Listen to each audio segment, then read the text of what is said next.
really. No. It's interesting, huh? Not a bit. Isn't it? I'm still saving it because Zach don't look ready. Yeah, Zach don't look ready. Yeah.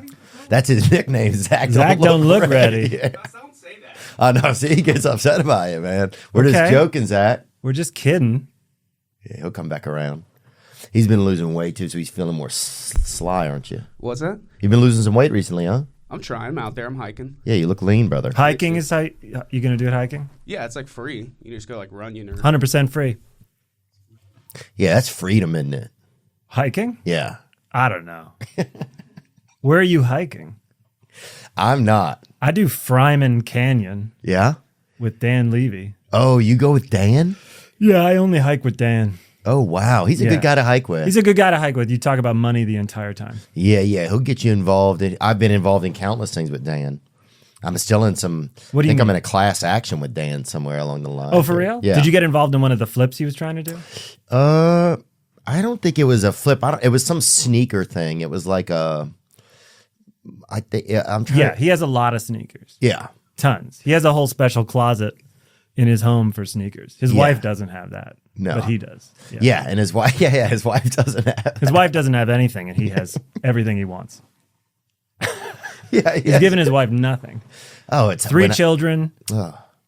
And he named them all Dan Levy. Yeah. Well, Danny. Yeah. And then Danielle. Danielle. And then the baby's just Dan. Yeah. The little girl's just Dan Levy. I think you have to be at that size. You have to be at that size. He just bought a Porsche, too. Did he really? So he's really going through it, huh? Yeah, he paid $125,000 for it. Yeah. And his wife, I think I saw her on a bike or I think crutches even. Crutches. Old-ass crutches. Not good crutches. No, I'm talking. I found the crutches at CVS, and I said, "You guys have a dumpster?" And she said, "I could actually use those." Oh, yeah. They were just in the parking lot of the Ventura. Oh, she had some real polio chopsticks when I saw her. That sucks, man. It sucks how Dan treats her.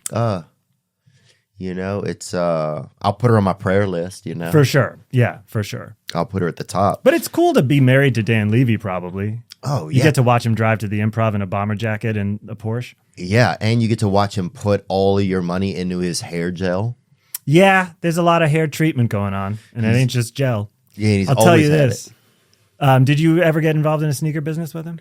I got involved. I've been involved in some things with Dan. Yeah, he sends me links like, these Jordans are coming out today. Why don't you buy 500 of them and then we'll sell them? Yeah, and he sends me off-brand, like players that people have, like a lot of foreign players, like, these Vlade Divacs are coming out.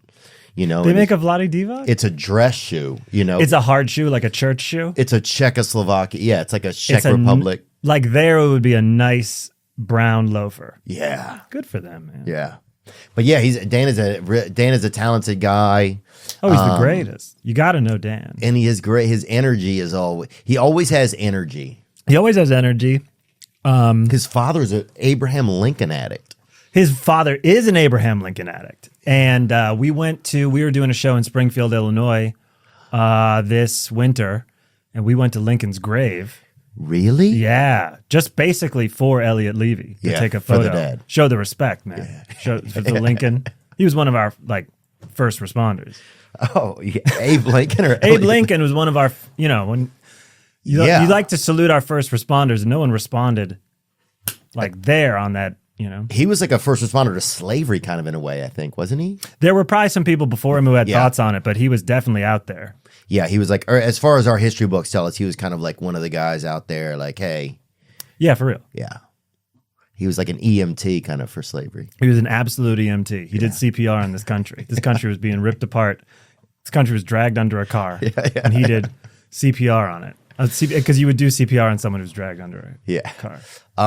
John Mulaney, thanks for hanging out, man. Thanks for having me. It's nice to meet you. Yeah, you too, man. We've never met. We saw each other in passing at the Improv the other day. That was the first time, I think. Yeah. I we might have crossed paths at the store once. Yeah.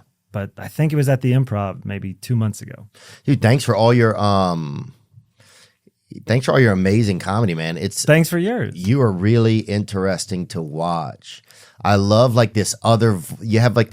you're doing your act. It's nonstop, right? Like I feel like when I watch you, I get my money's worth, Oh, thank you. That's very nice. Because it's like there's almost a couple of things going on. Sometimes you're telling a story or you're telling a joke, but you're also commenting on it with like this, and that's how it's going to be. Like, it's almost like there's this other character, and I can't really figure out what the other character is.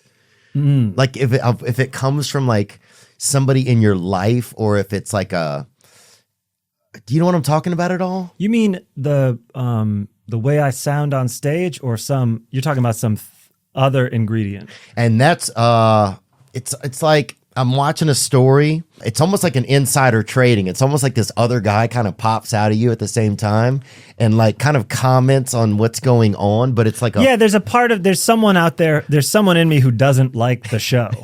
Yeah. And who's embarrassed maybe by the fact that he's doing it. You know, like when those multiple personalities come out on an episode of Law and Order? Yeah. Where they're like, Franklin's not here right now. You know, and you got to deal with that guy. There's someone in there who's like, by the way, I fucking loathe telling this story. Yes, that's what it is. Yeah.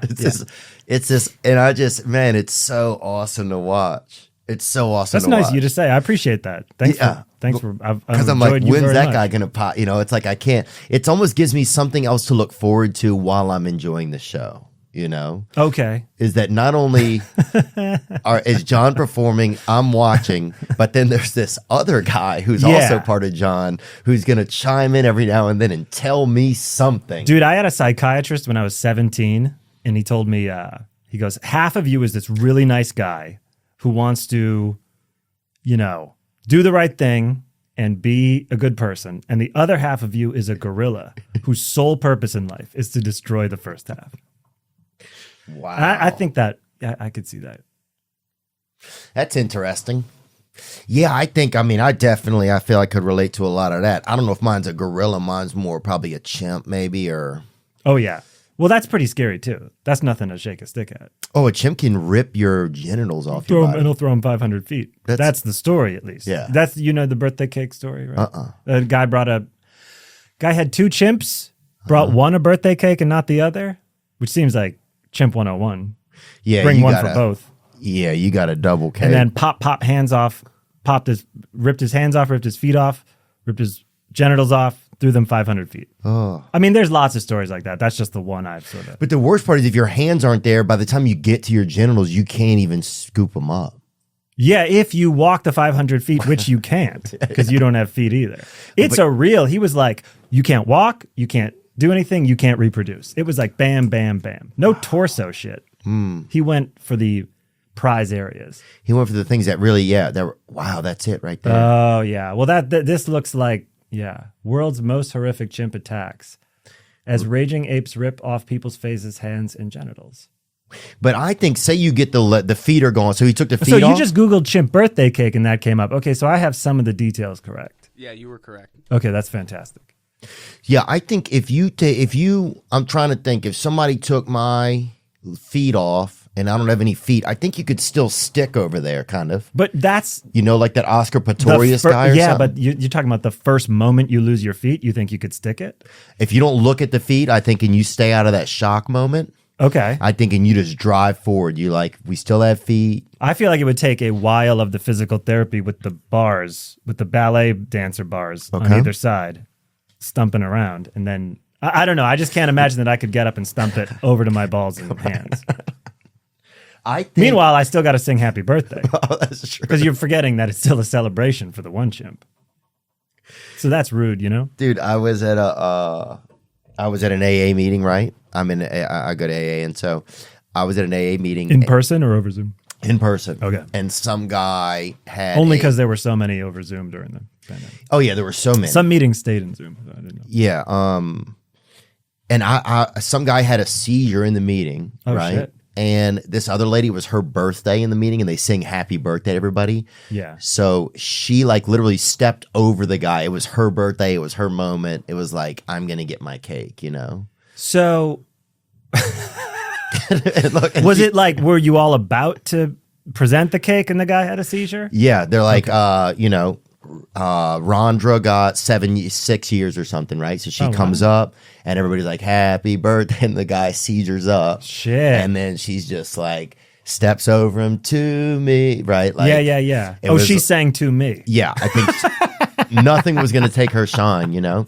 Also, so it's interesting. Even on regular birthdays, I don't know people that sing to me, but I like that. Yeah, I think it's like, well, times have changed, John. I think people want to, it's about them now.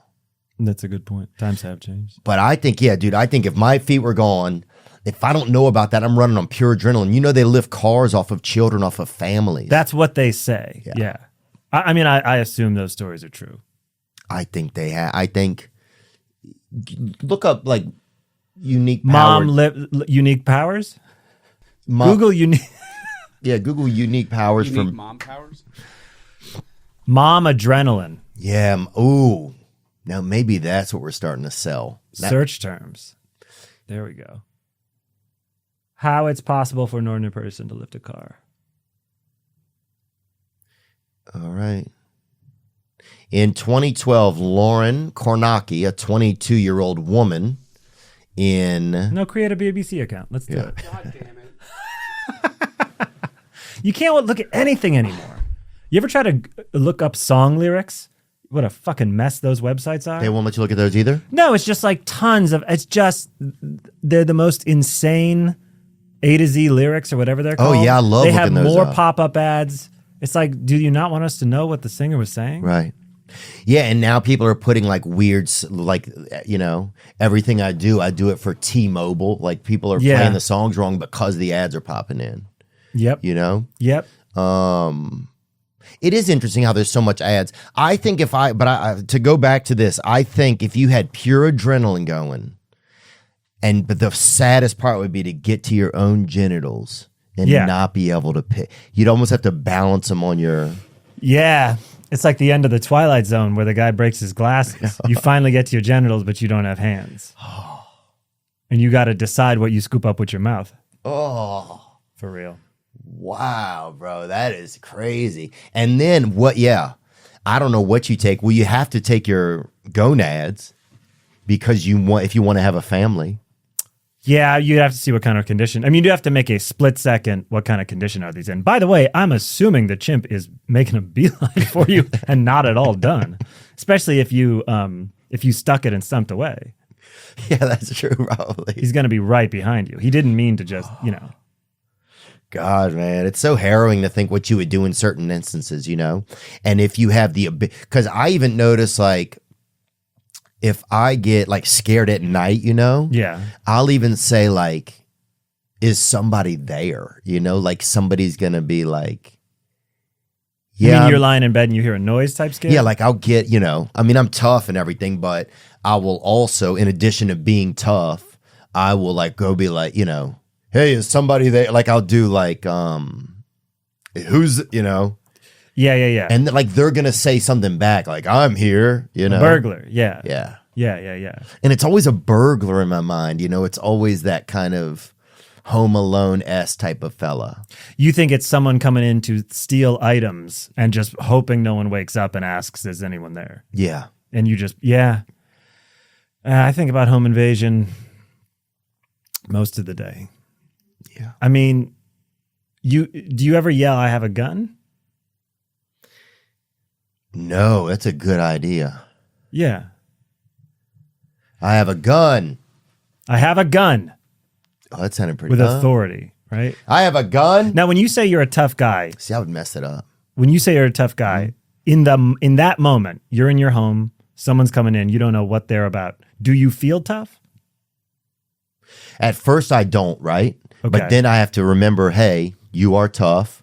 Oh, that's nice. So then I will be able to be tough. Tough meaning I know how to fight. Do you do? I'll go to like jiujitsu classes and stuff like that. All right, but not a ton though. Okay, just enough to like maybe take care of like you don't a do drug that, guy in a the pizza many parlor. martial art, the mixed martial arts. No, okay. no. All right, I'm a huge fan of it. Sure, but I'm a one stripe white belt, and there are 4-year-olds that are that, or 7-year-olds probably, not 4.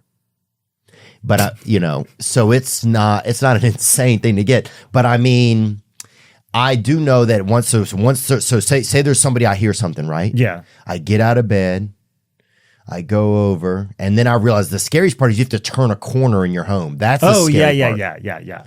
So from now on, I turn and I go like, I'll turn and be like, hey, I will turn like, I'm here or something like that. Like something so that if there is somebody there about to attack me, they're not just going to get on to something that's like sinking away. Yeah. I had a t-shirt I bought at Kanye West Life of Pablo tour. And it was a double XL airbrush t-shirt. And on the front, it had a airbrush painting of Donda West. Okay. And on the back, it had an airbrush painting of Robert Kardashian, Kim Kardashian's late father, and O.J. Simpson's attorney. I was at home a few years back, and it was New Year's. It was a couple days after New Year's, and I'd had a New Year's party where there'd been balloons and shit. So, but the house was still, messy from it. Middle of the night, the alarm goes off, screaming alarm. Like the loud ass someone just came in through the door alarm. Oh. So I get out, fucking threadbare boxers, Donda West Robert Kardashian t-shirt. I reach behind the bed for my Easton bat, and it's not there. Oh. I must have been showing it off downstairs. Okay, so now I'm going, I'm out in the hallway, and I'm like, I gotta rush down the stairs, which had 2 turns to it. Oh God. And I'm like, I've got nothing except maybe the t-shirt to buy me some time of confusion. Like if I jumped out and you saw a big Donda West and then I spun around and there was an equally big Robert Kardashian and it said rest in power, you'd be like, huh? Like holy shit. It'd give me a minute of holy shit. That's a really nice Is this tribute. a hologram show? Am I at Coachella? Am I at Coachella? Or just like, wow, that's a really nice way to pay tribute to your parents. Right. And then I could fucking, I don't know any, but you could do something. I could do some Miss Piggy like karate. It's fine. She would fly through the air. And I go down and it's pitch black and I'm just in the darkness. And right then, a balloon decides to lose just enough helium that it floats down. A big ass yellow balloon floats down right in front of my face. I've never It's an Asian guy. Is more like I've never been murdered by a clown, but I bet right before you're murdered by a clown, a big yellow balloon appears. Yeah, that's what happens. And I said out loud, not like this. I was so existentially scared, and I was just like, not now. Not like this. I love that, man. Murdered by a clown in a Donda West Robert Kardashian t-shirt. What a way to go, though. Yeah, I mean, it'd be in the paper. Summertime is knocking on the door, baby. Summertime, I hear the heat.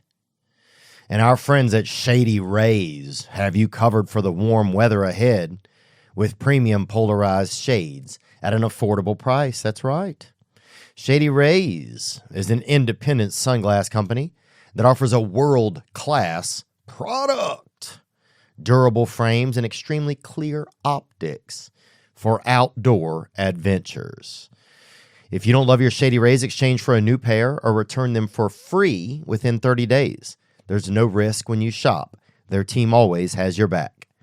Exclusively for our listeners, Shady Rays is giving out their best deal of the season. Go to shadyrays.com and use code Theo for 50% off 2+ pairs of polarized sunglasses. Try for yourself the shades rated 5 stars by over 250,000 people. That's right. Go to shadyrays.com and use code Theo for 50% off 2 or more pairs. This episode is brought to you by Manscaped. And what a perfect time considering April is Testicular Cancer Awareness Month. To help raise awareness and to fundraise for a good cause. Manscaped is partnered up with the Testicular Cancer Society to remind you to check your golden nuggets this month. For anything that's not so golden, make sure your nuts are good. That's right, support a good cause and go to manscaped.com and use code Theo to get 20% off and free shipping. That's it. To help remind you guys that they have the new special edition Purple TCS Lawnmower 4.0 electric waterproof trimmer. Whew, that's a lot. Get 20% off and free shipping with code Theo at manscaped.com. That's 20% off and free shipping with code Theo at manscaped.com. Make sure to spread the news and tell your buddies to check themselves in Testicular Awareness Month. What a way to go. Wow, man. There is, it really is a test of in those moments what happens, There was a famous UFC fighter, this guy, Lionheart Smith, who's an amazing guy. He's from Ohio, and he got attacked in the middle of the night at his home by a guy on methamphetamine. Whoa. And he said it was the hardest fight he's ever been in his life. Just because he had that meth, never gonna give you up energy? Yeah, I think he had that meth, like Whitney Houston. Is that Whitney Houston, never gonna give you up? No. Never gonna let you down. That's Rick Astley. Okay. Oh, is that what Rick rolling is? Yes. Okay, yeah. That's how I know it. Yeah. Interesting. Did you ever do methamphetamine? I never did, man. I never did either. I always wanted to. Same. Did you ever smoke crack? No. Okay. Did Me you? neither. Yeah. Did Always you wanted freebase? to. I didn't get to do freebase. I did. I smoked cocaine a couple. You did? times. Yep. And do people smoke it out of? You always see that kind of like glass pipe with the smoke stains in No, it. you just kinda? do it off of foil. Oh wow. Yeah. I get 1 year sober tomorrow. You do? Yep. Congratulations. Thank you, man. I Holy appreciate that. shit. Not trying to make it about me, but Please make it about you. It's important. There's only two of us. yeah. 1 year tomorrow? Oh, Yeah. Congratulations. A man. lot of our listeners are people that struggle. So Yeah. What's a been good you? group. Do you mind me asking you? When I saw you, I probably saw you 2 months ago, and you told me you had like 10 months. Oh yeah. Did you take time off from working? Like what was? Like did I I got go sober during the pandemic. You got sober during the pandemic. I went to 2 different rehabs. Wow. And by December 2020, I was sober. I mean, I was in rehab then. Right. But it was weird because it was during this kind of pause for everyone. Right. So What a blessing that it happened then. And in some ways, did it feel like that? did it feel like that? I gotta say, I did not experience the pandemic the same way other people did. I don't know. Like I was using a lot. Oh, really? And it didn't feel like anything that different. I feel bad saying that. Yeah, I mean, you I feel must very bad saying that because You must have been pretty high. I mean, you must have been pretty yeah. or into getting high Yes. if you weren't even doing the pandemic. If you don't know, I'll say this. I didn't know that the nasal swab test hurt until well after I got sober. Okay. And then I got one not numbed up by cocaine, and I went, gee, ah! What are they doing? I used to get them, and I was like, what is everyone complaining about? These don't feel like anything. So cocaine you liked? Cocaine, Yeah, boy. Xanax, Klonopin, Adderall, Percocet, Ritalin, any kind of speed. Oh, so all that speed, huh? Mm-hmm. I would get so scared at night when I was high on cocaine, right? Yeah. That I would be like Googling what can I take with cocaine to go to sleep. And that would take me Right. so many hours. I'd look at so many. There'd be like, you get on these answer sites and people's like, you'd go to dying, Quora? brother. Yeah. Yeah, I go to Quora, right? Or whatever that is, right? Yeah. Count down from 60 and you'll be dead. People would say stuff like that. And you're just like, oh my. So you didn't have because that's the thing. I actually, you didn't take any downers. I didn't take any downers, so I would lay there in misery. Wow. I would Google, like, can I go to May the I ask, hospital? did you know about downers? I guess I knew about them, but I just had never taken them, and I was so scared to mix something with cocaine because I would die. It would okay. kill me. That's what I was fearful That of. was your worry, yeah. I kind of thought if I didn't have the right balance, yeah, I was more like, if I don't have enough in the right amounts, then something bad could happen. But as long as I'm balancing Coke and Adderall with Xanax and Klonopin, I'll be just fine. I remember I walked into my intervention. I'd just been to my drug dealer's apartment, and I finally got the right balance. Oh, yeah. One pocket, all Adderall and Coke. One pocket, all Xanax. And I was like, I have done it. I reached equilibrium. Yeah. Opened the door and bunch of people. Yeah. It's okay, though. Were you high when you went to your Yes, but I was intervention? insisting that I hadn't used drugs in days. I went, look, I am sober right now. Look at me. I am sober right now. I kept saying. And were you good enough to convince those people that you were? No, I was pretty strung out by then, so it didn't. I could present really well for a long time. Yeah. But I'd reached a point where it was just off the rails. I'm seeing that about you. You're a very good presenter. A doctor at rehab was like, it scares me how good you are at presenting like everything's fine. Wow. Yeah. So were you, when you got sober a year ago tomorrow, were you busy with all this shit you do? I was just in my garage, and I was just miserable. I wasn't even using drugs really. I was drinking some. I was burnt out and exhausted, but I just had no program. Yeah. And I was like, literally, I was just crying to my brother. I was like, man, I just can't live. I just can't live like this. And I know it sounds like such a weak thing to say, but that's just where my mind was, you know? And what do you mean? Why's that a weak thing to say? I don't know. There's something about it when you like look and you know that you have food and you have shelter, to be in a space where you're like, to feel like something is wrong with you that you can't fix, I guess. Or if you're just someone who likes to have control and thinks you manage well and you're capable. There's some real thing that feels like almost weak. And I'm not saying it is weak, but it feels weak sometimes to be like, something's wrong with me and there's nothing I can do about it. I felt like something's so wrong with me that I've overrided, like, because we're designed to survive. I'd overrided the desire to survive. Like when you're like, when you want pills and drugs more than you inherently want to like make it through the day, that's some weird reverse evolutionary shit. Yeah. For your brain to basically be able to run the scenario and go, we haven't slept in 4 days. We chain smoke. We eat Sour Patch Kids. We'd never drink water. We're blowing tons of coke. This isn't going to last. And you go, I think we're going to keep on with this. I think we're going to keep doing this.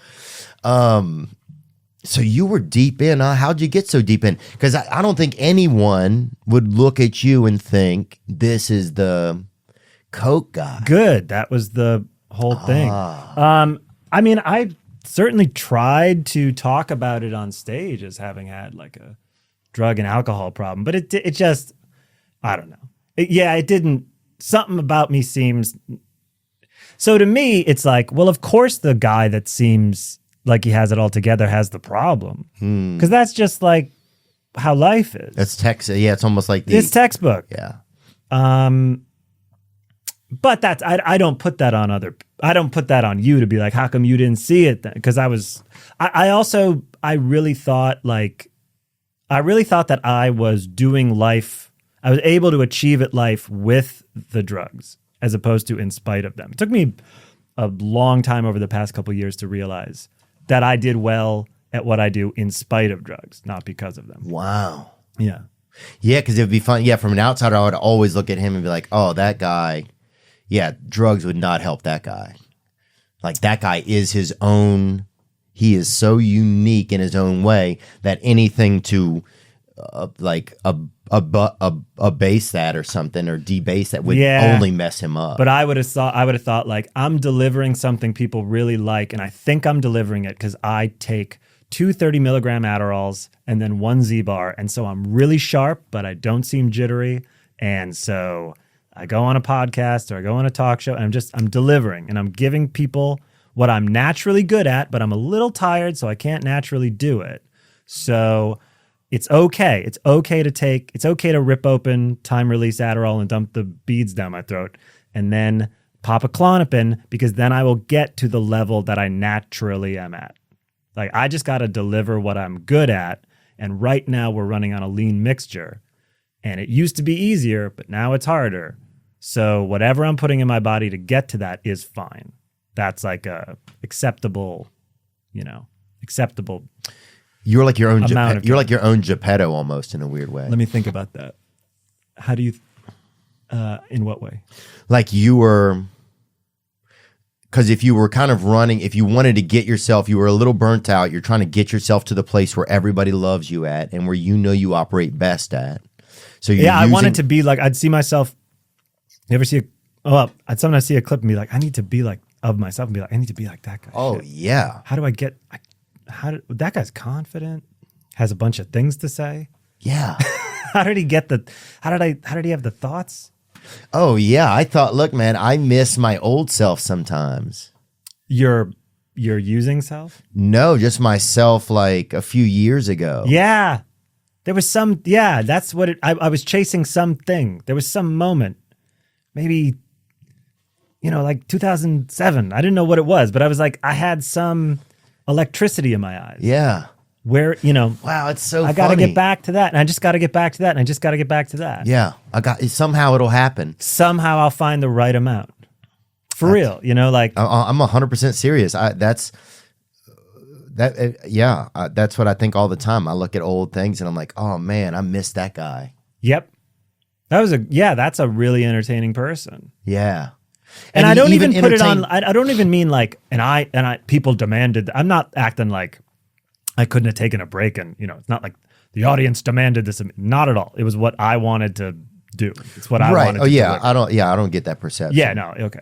But it's interesting. Yeah, I wanted to get back to. I wanted to feel back to myself. I wanted to be like that guy was so creative and original. I know. Now I think some of to it take drugs because you want to feel like you're 12 or 13 again. It's a little messed up. Huh? It's a little messed up. Yeah. But it also makes sense. I think if you. For me, some of that goes back to, I think I felt like I missed out on some childhood, so part of me wants to get back to that. I think there's some psychology. Missed out on it. Just missed out on like having some moments of childhood that would have felt more comfortable and fun. Okay. But I think part of it is, I used to like the element of surprise when people didn't know me. You had an element of surprise to people. Yeah. And there was something that was nice about that. It was like it made you be able to be the only one who presented you to people. Yeah. And then as you get more popular, I think is the term that I'll use, or where people have seen more of you, then there's some expectations or the thing of surprise, which made me feel like unique, that I could just be the controller of me. Yeah. That goes away because people have already seen you and have some interpretation of you. Mm-hmm. And so I think this all may sound really egomaniacal, but that bummed me out a little bit because I think the only thing I ever felt like I had when I was growing up was myself. Okay. And so I wanted to be able to authentically present that as much as I could. Yeah. And that goes away as you get more people have seen you. Does that make any sense? 100%. Okay. I mean, I don't know what it means. Dude, people used to have stage names for a reason. Because, they could go home and be like, Johnny Starlight is the guy on stage. John Mulaney is me, the person who the person. Like, I gotta say, I don't, there's some real destructive part of me that I've worked on a lot, but I wouldn't say I have low self-esteem day to day, which is a really nice thing. Mm-hmm. And it doesn't seem like you do either. So it becomes like, I like myself. If you like yourself and then yourself is out there in the world and they seem like, you just got to think of them as two different things. I'm not saying this that articulately. People had stage names because they could be like, well, that's something else. Right. That's not me. That's not the little kid I was. Right. Yeah, I think it now probably comes from like those people would have fake names because they'd read a review of themselves and it wasn't their real name. So they'd be like, oh, that's not me. Right. That's a thing. Now it's hard. Now everybody knows everything about you. Yeah, within reason, yeah. Yeah. I mean, it's hard to it's hard to keep some things to yourself. It's even hard to. Yeah. Though, I mean, whatever people put out there is also right. Who knows if it's real or not? Yeah. But it's like it used to be like I remember we loved Michael Landon growing up, right? We had drawings of him, and once a year, you have Highway to Heaven behind you. Oh yeah. We meaning your family? I mean, it's whatever political party builds that, dude, I'm voting for him. I'll tell you that. You know, he was dying through my whole childhood, it felt like. Like Michael Landon, like I just remember being a kid and being at the supermarket and like every National Enquirer was like, Michael Landon's final battle. And I was just like, is this person, I didn't even know he was an actor. I thought he might be famously ill. Like just a guy in a jean jacket who was always sick. Because I never saw Bonanza till like it was on Nick at Night. Yeah. And then, there he is. God, look at him. So what you were into Michael Landon from Bonanza? We loved him from Little House on the Prairie. Oh, God, we loved him. And you know what's crazy? One of the first times I learned about drug withdrawal was from Little House on the Prairie. Oh, I know what episode you're talking about. about. The opium episode. Yeah. Isn't that fucking crazy, that episode? Yeah. I know nothing about Little House on the Prairie, but I saw that once. I think Michael Landon stays up with the kid who's on opium and look he that one sweats up. it out. It's like Basketball Diaries level. It really is. In the middle of whatever the hell else used to happen on that show, Cook and Stew or whatever. Walnut Grove, yeah. A lot of like, I mean, that's when Pink Eye, you would lose a twin to Pink Eye. I remember one episode they Twins had would be born with pink eye, and it was a real you real lose problem. one. Yeah, there it is. That's Albert Ingalls right there. He was addicted. Was that character? So I know nothing about the show. Was that character's whole deal? Was that he was a morphine addict, or was that just a special episode? No, he was adopted, and so he had this kind of like interesting like space. He was always kind of could play this outsider character. But he was a friend of their daughter. He was a friend of the daughters. Okay. Albert Ingalls. You know, I saw Nellie Olson one time at a Starbucks. Who's and that? She was the blonde on the show. Okay. She was kind of like I this- really only know the opium episode, but okay. But She's I the saw her, daughter. and I was excited. That's really cool. I know she wasn't excited to hear me tell her. I saw the little woman that remember the principal in Kindergarten Cop. She's smaller woman. Let me think. Her name's like Linda. Not Linda Ronstadt, huh? No, not Linda Ronstadt, the singer. Linda Hunt. Linda Hunt, thank you. I saw her at Bristol Farms. Ooh. I was excited. There she is. Ooh. Remember, she goes, "What did it feel like to hit that SOB?" Yeah. Anyway, I saw her at Bristol Farms. That just made me. I just thought of that when you said you saw Nellie Olson. Yeah, Nellie Olson. So why did you bring up Michael Landon? I'm sorry, I took us on a detour. We used to love him, and we would draw every year. Mom would usually at Easter, honestly, we would draw a picture of him, and whoever like draw the best picture would get like a candy or something from Mom. You and your siblings would do this? Yeah, and whoever would draw the best picture of him would get like a candy or something from Mom, and he was supposed to come to town one year or something, like at the fairgrounds or something. Where'd you grow up? In Louisiana. Okay. But something happened. There was like a storm or something, and he couldn't come. And shit. All the women's hearts were broken, man. Mom went down there, and it was like our big, like, Mom's going to meet him, you know? Oh, man. And Did you guys were- bring the pictures to show him? No, we didn't go. It was Mom just like went. women only. Yeah. Adults only, Michael Landon meet and greet at the county fair. Yeah. And I just remember Mom coming home, and it just was sad. Yeah, for real. But yeah, it just made me think you couldn't know any more about an actor or character at that point.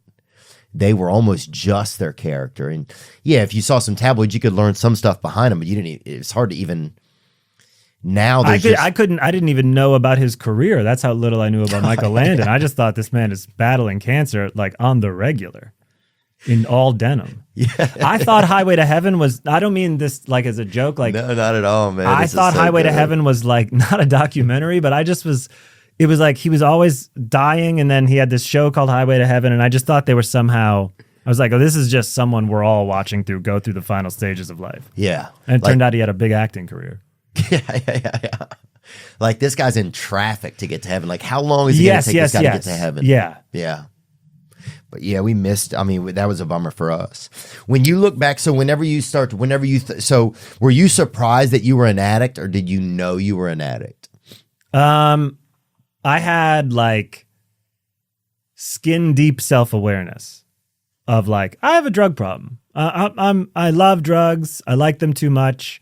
I don't like them the way other people like them. It's not like, oh, that was fun. Let's do that again in 2 weeks. Yeah. This was like, I think The plan for the morning should be to get more of that. Wow. I knew I liked them more than other people, but no, not to the depths that it was. What do I mean to say? I had a surface level awareness, and I would joke about that and say, you know, oh, I got sober in 2005, which I did, but I slowly got back into pharmaceuticals over the next, 13, 14 years.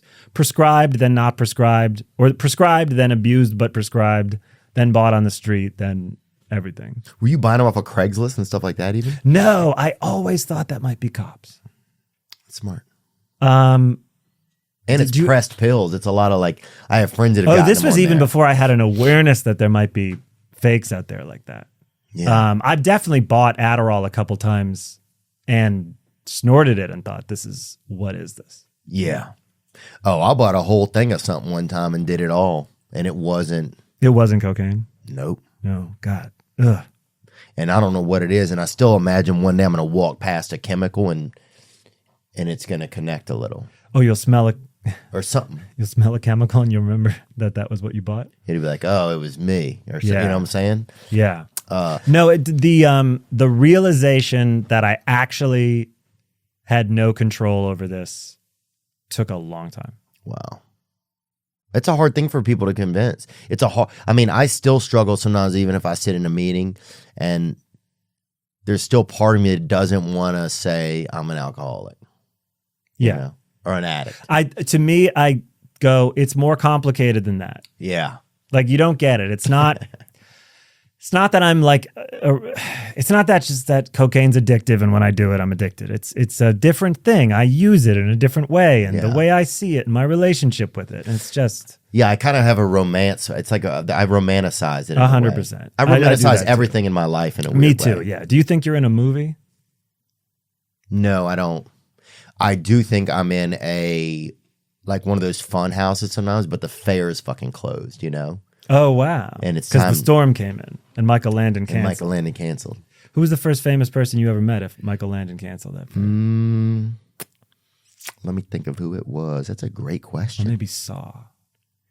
Probably the DARE officer at our school, but he wasn't nationally famous, but he was. How famous was he? He was the biggest guy they ever made in the whole world. And what do you mean? when the car would pull up, I remember one time he shot people from the car. He couldn't get out of the officer vehicle or whatever. He was a huge man. He was a big fella.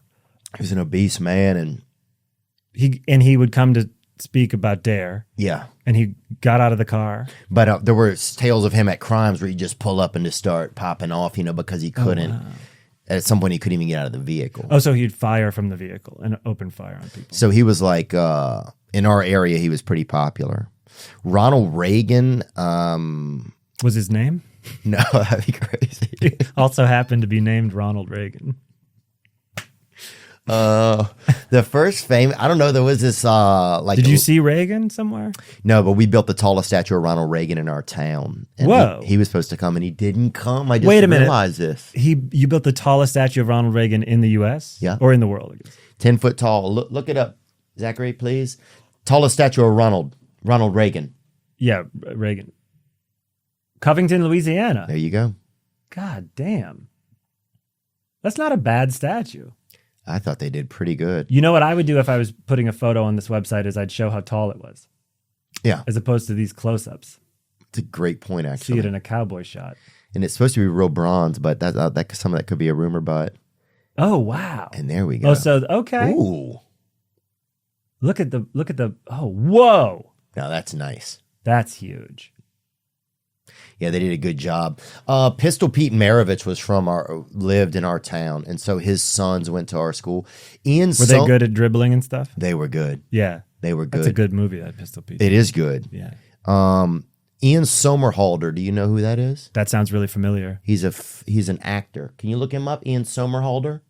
He went to our school, and he was the most beautiful guy that ever existed in the world. And he would just come to the first day of school. Oh, yeah. I do know. Oh, that guy's got light eyes like a husky does. Yeah. Like those dogs with the light eyes. Oh, yeah, Riff Raff would own this guy. But he would come to school the first day just so all the girls knew that he was like in town, and then just go off and be like a supermodel. But he would always come the first day of school. Oh, so then you ditch the rest of the. You just be like, I exist, and then he would ditch the rest of the year. Yeah, he was like a kind He's of no dummy. No, it was. He was smart. He knew how to do dummy. it. But he was almost too handsome to even exist. Kind of, like he was just that Dracula handsome. Yeah, I remember as a kid not realizing that people disliked Ronald Reagan. Like I remember being like, that's the president, so everyone likes him. Yeah. And then this kid in class, Matt Murphy, he told me Ronald Reagan hates poor people. And I said, well, that'd be impossible because he's the president. And he's like the best person in the world because why else would he be the president? Yeah. I did not have nuanced political views at that time. Yeah. Me neither. I think, if I thought somebody was the president, then they just cared about everybody. Yeah, it was an outlandish charge. Yeah. To go from I was clocking him as best person in the world. Now to find out he especially doesn't care about poor people. Yeah. Morgan Wallen's on tour, and so is Suicide Boys. I love both of them. Jessie Murph is touring. I like her. I like a lot of different bands and performers. Parker McCollum, all of that. And that reminds me, actually, SeatGeek, with over 28 million downloads, SeatGeek is the #1 rated ticketing app. There are more than 70,000 events every single day on SeatGeek, including concerts, sports, festivals, and more. For sports, we got the NBA and NHL season in full swing. For concerts, Morgan Wallen, Drake, Beyonce. Look, they put all the tickets across the web in one place to make sure you're getting a good deal at SeatGeek. Each ticket is rated on a scale of 1 to 10, so look for the green dots. Green means good, red means bad. Every ticket is backed by their buyer guarantee, and SeatGeek is the only site that lets you return your tickets ahead of the event with swaps. And I came through for you guys. Use my code Theo for $20 off tickets at SeatGeek.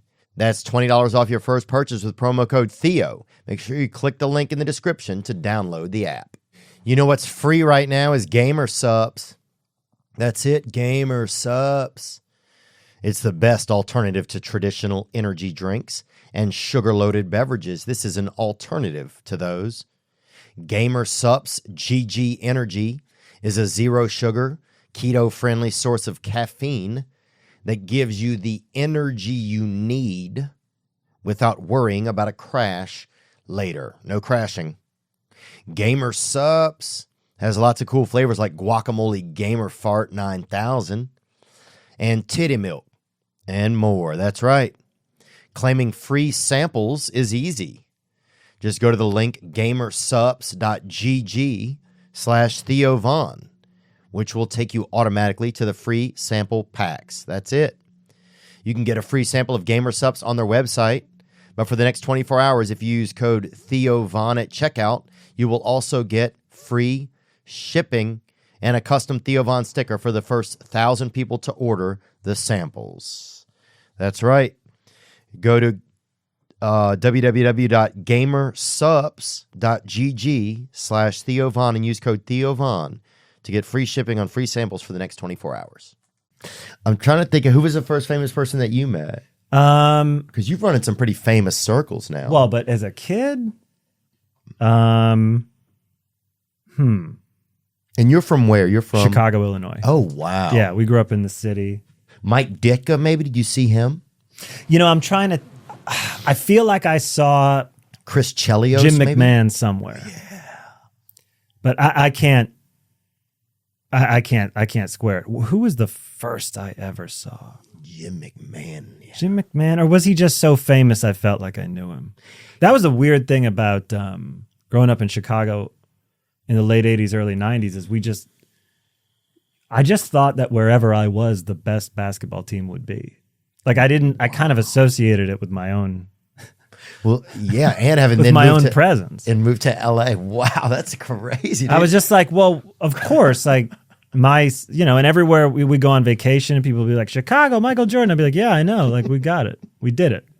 We got it covered. And then you moved to LA.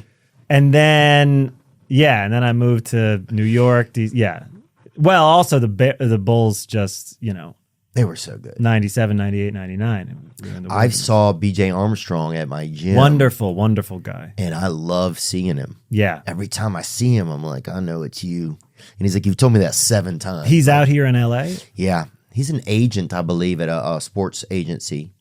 But super nice guy. I think he went to Iowa or Iowa State for college. But I would get so excited seeing him. America loved that team, though. I mean, unless you were like in Cleveland or New York. I met Barkley once, or I met him twice because he hosted Saturday Night Live a couple times. Or did he only host once? No, he hosted twice, but I was only there the one time. And I asked him about the Dream Team because with Barkley, like we weren't going to write together.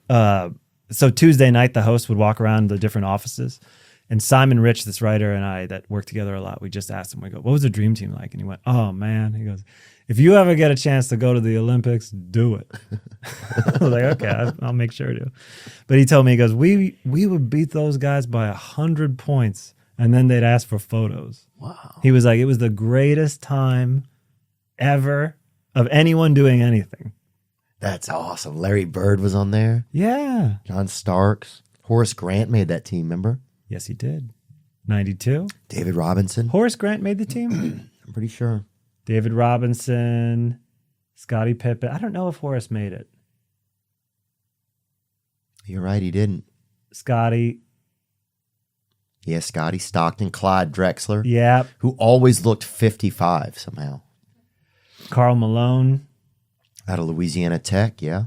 He went to Louisiana Tech. He did. Christian Laettner was on there. I wonder how interesting that was for him. Christian Laettner. No Bobby Hurley. He always looked like the richest guy in the world. He had like the most. He had that. It was a haircut. It was just a haircut thing. Yeah. Let's zoom in on Laettner a little bit. He kind of had the most punchable face in a weird way, which is a messed up term to use, but he had it, man. He had the most damn punchable. Wait, was it him or him? Christian Laettner's right there. Yeah. Christian Laettner. You got the magnifying glass right over him. He looks a little zooted out there. Yeah. Dude, did you ever have a weird scenario? Because I had one, like I ended up in a taxi cab. Okay. All right. Zooted up, man. Some girl. Where do you mind? Where were you living at this point? I was living out here. Okay. And that's when I kind of like, I had a couple nights in a row where I got really just coked out, right? And I started and then I was in New York one night and a girl said something to me in a taxi. Oh, I tried to give her a smooch, right? And I wasn't being aggressive or anything. She was flirting. I tried to give her a smooch. She kind of like rejected me. She was kind of mean about it, right?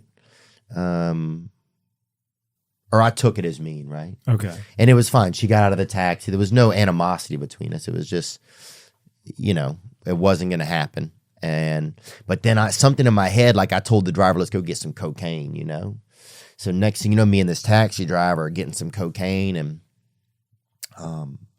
then he at one point wants to get some hookers, The taxi driver. Yeah, he wants to get. I'm surprised he didn't think it was a sting that you were asking to get cocaine. I feel like that's a lot of drivers actually get pinched that way. Yeah, I think maybe. Yeah, I guess he didn't give. You didn't seem undercover. Yeah, I seemed overcover probably. Or I think he seemed like, damn, somebody better cover this. You were dude covered. up. Yeah. So anyway, dude, fast forward a couple hours later, I'm driving this guy's taxi. He's in the back. And we're talking about an LA yellow cab? We're talking about a New York.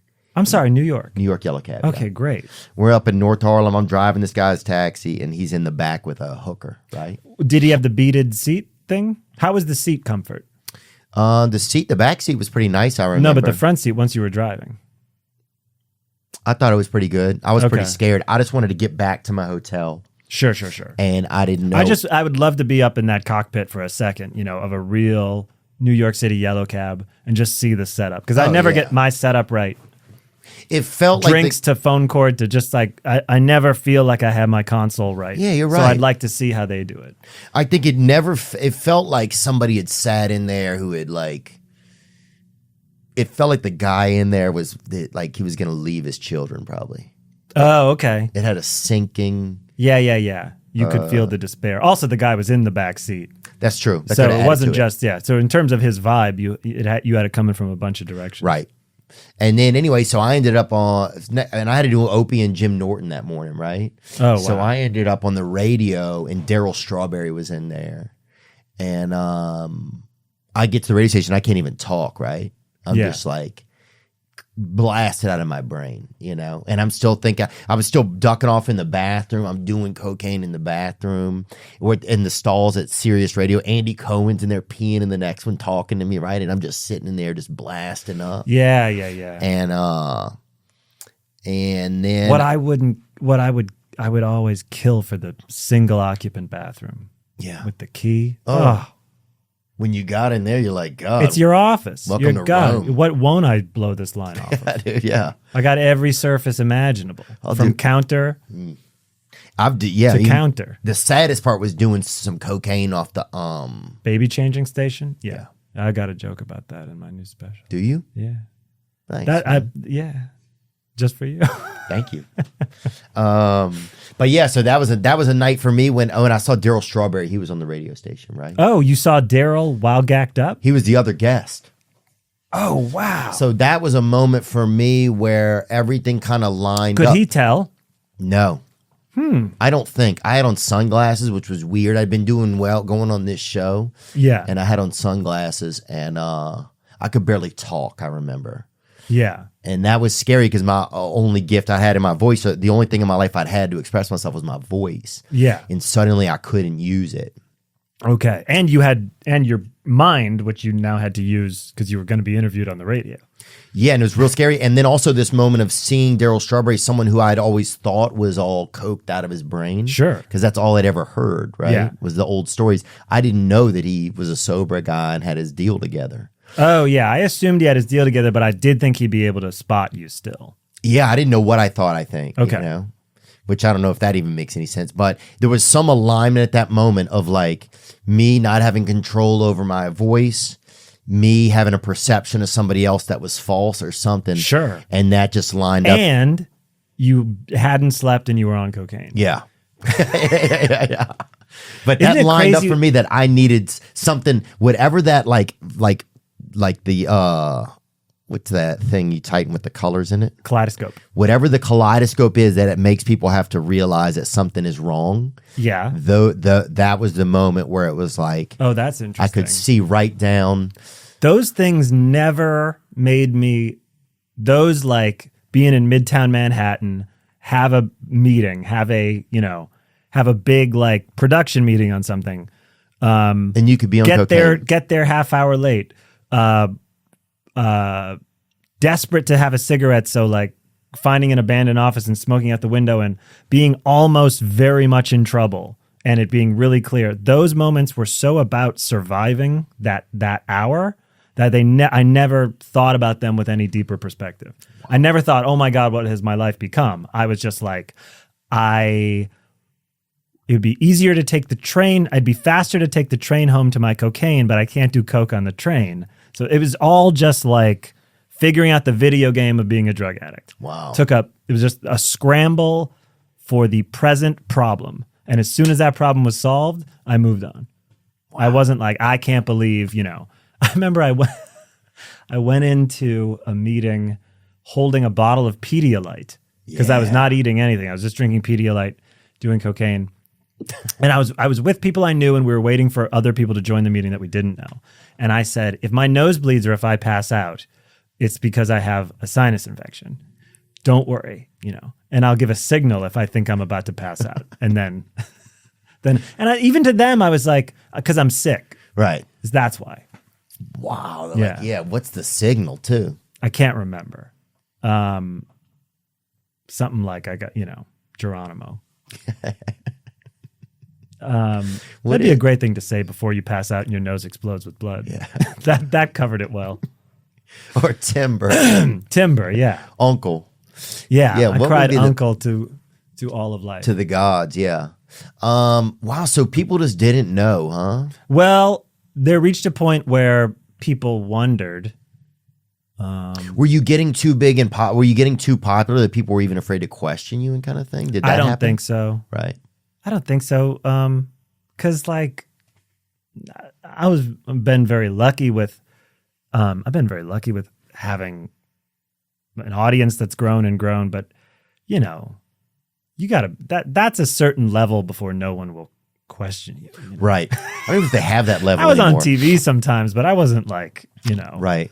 I wasn't Steven Spielberg or something. Yeah. Michael Landon. I wasn't some Michael Landon who a bunch of yes men tell him he doesn't need to show up to the state fair. Oh, that shook us, man. Did you have a lot of Did you have a lot of people around who knew about your problem? I have family members. It's like addiction is in my family. Yeah. So there's so I remember I would drive by the AA. There's an AA room down the street from where I stay in Los Angeles, and I would drive by there, even through the parking lot sometimes. And one time a family member of mine was like, you know, normal people aren't driving through the parking lot of AA meetings to see what's going on, right? So there was something inside of me that wondered, and the biggest thing for me is trying to keep my emotions sober. Like I wasn't insane. Like I definitely partied some. I don't drink because I'm afraid if I have a beer, I'm going to go get cocaine. I never had a drinking problem. Yeah. I'm going to take one sip and then it just gives me an excuse to get coke, right? But mine was just always like thinking something was wrong with me. I've always felt like something, like there's a to-do list that I never even wrote. Yeah. That I'm responsible to do. And the pain, the energy, the responsibility of it is always, every day when I wake up, I'm like, oh, I gotta go. I just have to do so. I always have to do so. It's just, I have to prove, I'm trying to prove myself to nothing. Yeah. I don't even know what it is. So that was something in my life that made it tough. That just exhausted me, you know? So a lot of my stuff came from that kind of thing. Like, just feeling inferior, trying to always make, like I'd fall in love with a girl, and then if I got a date with her, the second I did, there was some other girl. It was like I always needed more. I always needed something else. There was always a missing piece to me being okay. Yeah. And there was never a piece I could find that was going to make it, that would fit.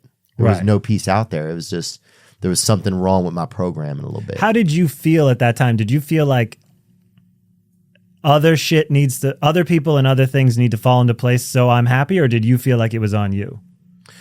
You know, people who blame the outside world. Yeah. They go, my problem is that people come into my life and create stressful situations. Or that thing of like, if you meet one asshole one day, you met an asshole. If you meet an asshole every day, you're the asshole.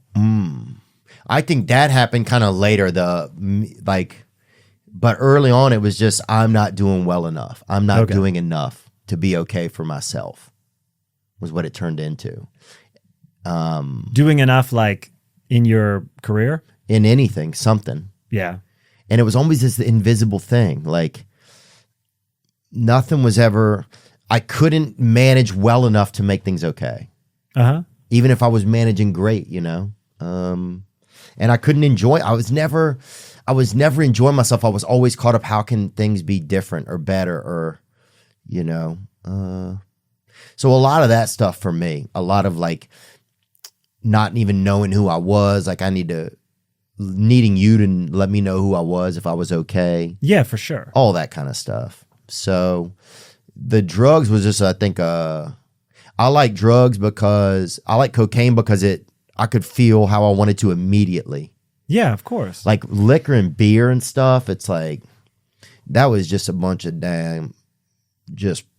yeah, it postpones shit. Yes, I wanted the express train. I wanted to feel how I wanted to feel right now. Oh my God, yeah. But then I would end up by myself looking at pornography, you know, just geeked out, looking at hookers. Just, it always devolved into some weird space for me too. You know? And you're chasing I mean, people say you're chasing the first time you did cocaine. I don't think that's true. You're just chasing you're chasing the first line that night. Oh yeah, and if I think about doing cocaine, say if I think about it, right? I think I'm at a party, right? There's somebody, you open a cabinet, there's some tits in there for some reason, right? It's a party, you know? And somebody has some cocaine. If I do some in this hypothetical situation, the next thing I think about doing is another line of cocaine. Oh, of course. I don't think about enjoying the party. I don't think about if, you know. No, I think about getting a bat. I mean, I just go, okay, well, all right, now we need a bag of this, and fewer people that know about it, the better. Yeah. Now that was a fun thing too, is the secret espionage side of it. It was almost like you were, Oh my God, yeah. you were like the bad guy that everybody was looking for. You talk about the Craigslist thing. I mean, there was a guy, I don't know, it was a Craigslist ad that someone was selling Adderall in LA. The ad was written like, home from finals and have all this leftover Adderall. And I remember thinking, how can I pull up? And I was like, how will I know if it's a sting? And also, I kept thinking, like, this is a pretty low stakes sting for the LA County Sheriff's Office to be behind. Yeah. Like, to want to meet in a recreational park to sell someone 10 Adderall. It's a lot of manpower. Yeah. On a pretty small movement. And then I thought, will it help or hurt that I'm a little famous? Right. Like when I pull up, will it be more like, will I be more noticeable, or will that become a distracting thing? Where I'm like, officers, I'm just, of course it's not me. I don't know. Man, you paint so many great scenarios. I was so late. The funniest thing was I was so late to meet drug dealers because I was a cocaine addict. So everything was always running. And I had a dealer in LA who was furious. I mean, she was so angry about the time. She was always like, we don't do, she had some operation with her sons or something. She's like, we don't do this. We don't do this. Yeah, this is a family recipe. It was just like, this is a half hour late. I was like, you gotta understand your clientele. Like, we're not waking up ready for our errands. We're not waking up. Yeah, we've been up. You have to go to a bunch of different ATMs. You know that this is a process. Yeah, I'm on a Pedialyte hotline right now. I'm chugging Pedialyte, and if I yell Geronimo, it means I'm about to pass out. You gotta cut me some slack. Also, LA traffic is a real thing. I thought taking Wilton would save time. I had a dealer once who preferred to deal in front of police stations on the theory that if he got jumped, he would rather be close to police. Oh, yeah. Yeah. That makes sense. I guess so. Wasn't the most fun. It's scary. Yeah, it wasn't a great meetup, but yeah. Oh, the scariest. Like, I remember, like, this guy would always bring his husky with him, right? So the husky would come up to the car first, right? And kind of, he's like, you know the drill, Pause right? up, like just up to the window? Yeah. And you'd be like, you know the drill, Willis is going to circle the car or whatever. The husky was named Willis, right? So I'd be sitting in there, and I was what's that drill? What's the husky doing? The husky would kind of come up and just go around the car. You had to keep the windows down. Was it to make sure there weren't other people in the car? I think just to, I think the first time he brought the dog in, just sat in the back of the vehicle. Okay. So the dog would get to know your smell, right? And so I think cool. now the dog had like a semblance of, who was who, right? Okay. So Willis would come up and he'd start smelling, but I was so just gacked up. I was just paranoid, right? And then one time he gets in, man, and he just starts crying. The dog? The guy. The man. The guy. I don't know if I'd have been able to know. Maybe I could have noticed if the dog was crying, but I don't know if I could have. But the man got in and wept. And he started crying. Yeah. And he said his mom had just died. Oh my God. And did it slow down the transaction? I needed to get that coat. Yeah. So it was like, I remember in my head being like, for 60 seconds, you have to talk about his mom or make sounds that are sad. Sad sounds. So where's Willis at this point? Willis sitting in the back. Okay. So I just between you two. Yeah, kind of like head in there. We assumed dog's eyes moving back and forth. Yeah. Yeah. Yeah. And I just remember just like making just like kind of sad, like, God, that's awful. Just like, oh, that's awful, God. Oh, I remember one of the sounds was like, it was like, oh, like it was almost a little not sad. It was like, oh, that's the worst sound. You went through your SFX bank and you just hit a weird one. Yeah, A through Z of sad sounds. Yeah.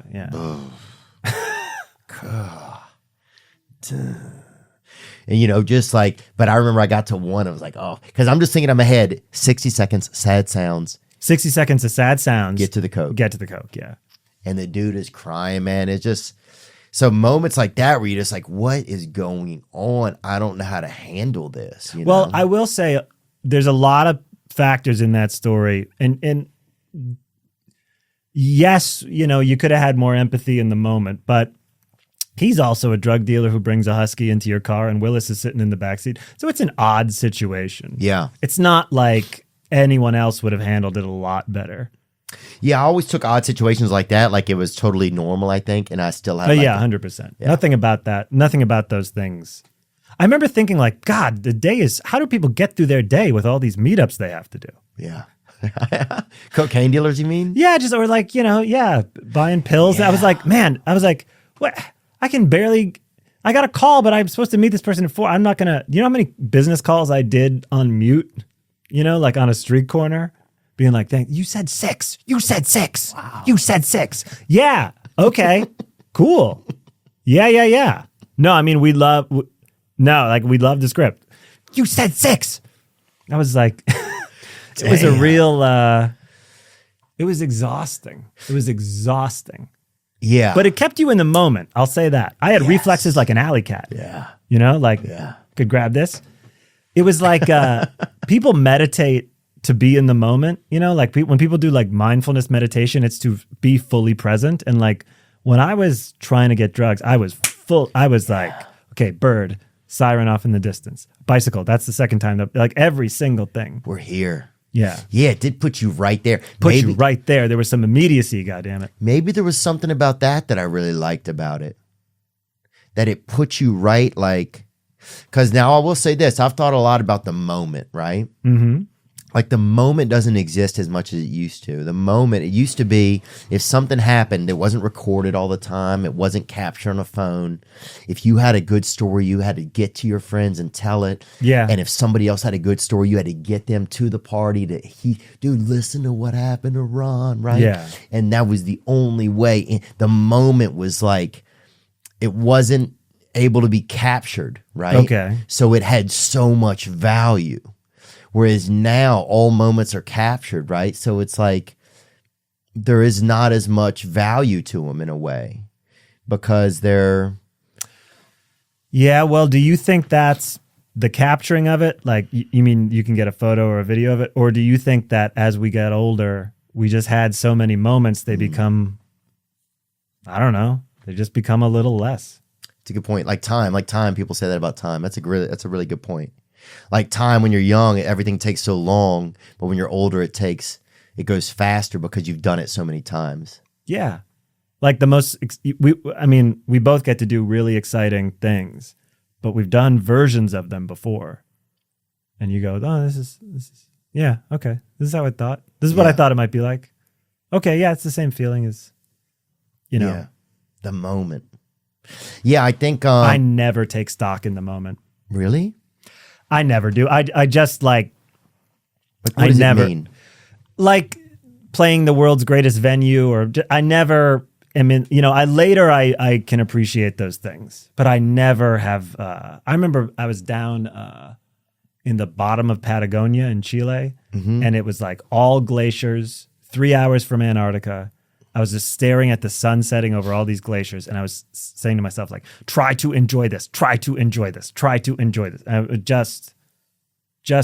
later I appreciated it, but I'm never really, oh my God. Do you think that the world is boring to you? And this isn't a judgment of you. This is like sometimes as somebody who's been in and out of recovery and stuff like that, I've noticed at times that I looked at the world in ways the world always felt a little bit boring to me. I used to have that, yeah.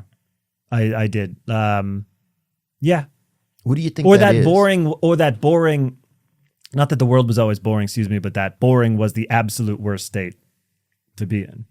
Boredom was intolerable. Yeah.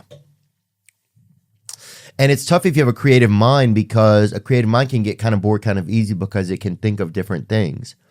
Yeah. So it has more toys to play with, I also have a thing. So it's less, like you were saying, you had kind of the grass is greener envy for, you always wanted more, some other scenario. I also, I reached a point where I felt felt very satisfied. I remember I was doing this tour in 2017, and I was on stage at a theater in St. Louis, and it was sold out, and it was a Tuesday. You know, it wasn't like, and I remember when I first went to the Comedy Cellar, Rock or one of these guys being like, anyone can sell out on the weekend. Wait till you sell out on a Wednesday or a Tuesday. So I'm on stage, and it felt like the end of the movie Comedian, you know, the documentary Seinfeld, which when I saw that, I was like, that's what I want. I want to stand in a theater and do stand-up. Like, that's what I want. And then I was doing it. And I thought it wasn't a bad feeling, but the feeling was, okay, this is it. This is kind of as big as I pictured. Like, and I'm doing it, and that's great. Right. But I had a slight feeling of, I don't know. Okay, I don't know what's next. Like I was a bit. I started to freak out because I was kind of sad. I was a little satisfied. Yeah. But I don't want to. I don't want to make it seem like it was a good feeling. It was an odd feeling. Yeah. Or sort of, this is it. This is what I wanted, and it's pretty cool. Right. But having a goal really kept me occupied. And I wasn't sure if I had another one. Wow. Dude, that sounds like a great entry to like a detective scenario. Having a goal really kept me occupied. Yeah, having a goal kept me moving, and I wasn't had sure if reached I had another one. Yeah. It seemed like, I mean, it was a very, very lucky goal. I got to pee, man. Yeah. I'm going to pee real fast. Okay, cool. You all right? 100%. All right. When you think about like so I think that these days there's kind of like can I ask you something else about addiction? Go ahead, please. Okay. I think there's like two types of addiction that I notice. I notice people that are like alcoholics, right? Like they have what is in like the big book of alcoholism. You know what I'm talking about? The disease, AA book? yeah. Yes, they have the disease of alcoholism. Then I also noticed there's this other group who have opioid addiction, right? Yeah. And I'm not saying that some of them couldn't also have alcoholism. No, but there's something about there's something so insidious about opioids and how they get in people's wiring. Yeah. That you're not, I don't want to get into the whole like willpower and disease. And I know that a lot of people have a lot of feelings about that, all of them valid, but you're not choosing to take that opioid. Like that is science fiction level shit, the way it gets into people's, limbic system. And like, you cannot stop taking them. You are in agony. And is that, and that just seems like some other, there should be a different word for it other than addiction. Cause I think most people associate addiction. Most people would say like, it's not a choice, but you guys are choosing it a little bit. And I don't know. I really do respect everyone's thoughts on that because it's a tricky fucking thing. But with the opioid compulsion to take the opioid or the opioid dependence, I guess, that does feel like something else sometimes. Yeah, it's almost like they made a cheat code for your DNA. Yeah, it'd be like if you like handed someone who doesn't like cocaine, and you handed them a flower every day with cocaine in it, and they smelled it, they'd eventually want more cocaine. It feels like you're getting into the wiring of people who were just looking for pain management. Right. And we're not looking to feel, some sort of psychological, physical. We're not trying to feel some drugged out feeling. Right. Yeah. We're not trying to change their state of consciousness, I guess. Yeah, it's almost like they took into a lab and like we're going to find some way to trump the system. Yeah, I mean, drugs are already overriding your desire to survive in a lot of cases. And opioids, it seems like 10 times more so. Yeah. Yeah, that's one thing. It's just unbelievable to me. It's like, and how our country lets that kind of happen. Like how our drug administration like that. Did you see Dopesick? I did. Yeah, it was excellent. It broke my heart. Yeah. It just like, you think I think it used to feel like when Reagan was in, right? Back when Reagan never did a thing wrong. Right, or just whoever. It used to feel like at a time in life, right? And this could be me romanticizing life, that there was a time when, your government or some overall governing bodies, like they looked out for the humans, for the people in the country, right? Maybe that's just a crazy view. But it used to No. I don't mean I didn't make a used to face feel because like it's crazy, but yeah, I guess. and maybe that was just me being a kid and the Pledge of Allegiance. It could have, Yeah, I think there's a But then age with now it seems like you cannot count on your country to look out for you or the administrations within your country. I'd say that That's what I got out of Dopesick, kind of. It was like they trumped because they hired people from the Food and Drug Administration to then work on their own board, and they kind of like they made it so they would keep getting these pills like passed, like able to be used. Yeah. Well, it's the basic problem that with harmful habits, I know that sounds like a corny way to say it, but with things we do to ourselves, we have a morality play about it. Like, oh yeah, they took opioids for post-surgery, and then they couldn't stop, and they started lying to their doctor, and it very quickly becomes something got set in motion, but you, the user of the chemical, you're kind of the problem. You don't have strong willpower. You would rather be high on an opioid. I mean, and there's, again, like, it's a strange thing. Here's how I sort of feel like are drug addicts making a choice when they use drugs? This is a crisis we set in motion, but I don't think we're in control of it at all at a point. I mean, this is because it's a crisis whose timing you can't control. Like the immediacy of drug addiction, you can't predict. You have no power over once it starts. Right. No, it's that we see it as a story of a bad thing you did. Like, I think some people look at Tiger Woods and they go, his pill use is kind of because he had a tragic character flaw earlier in his life, as opposed to maybe the guy that has to perform at that level physically might develop a dependence on pills. I do think people like to read into the dependence on drugs some sort of like deeper moral problem you have. And it might be because when you are on drugs, you make seriously immoral decisions sometimes. So I don't know. So I don't think the country's ever looked out for it. I think I don't judge people for having a harsh view of addicts. A lot of people have addicts in their lives, and you can't just go, it's a disease, and it can really, it's very painful to other people. Yeah. Oh yeah. I mean, it's a mess. They're a mess. Yeah. Life's so hard already. Life's like a table piled high with so much shit.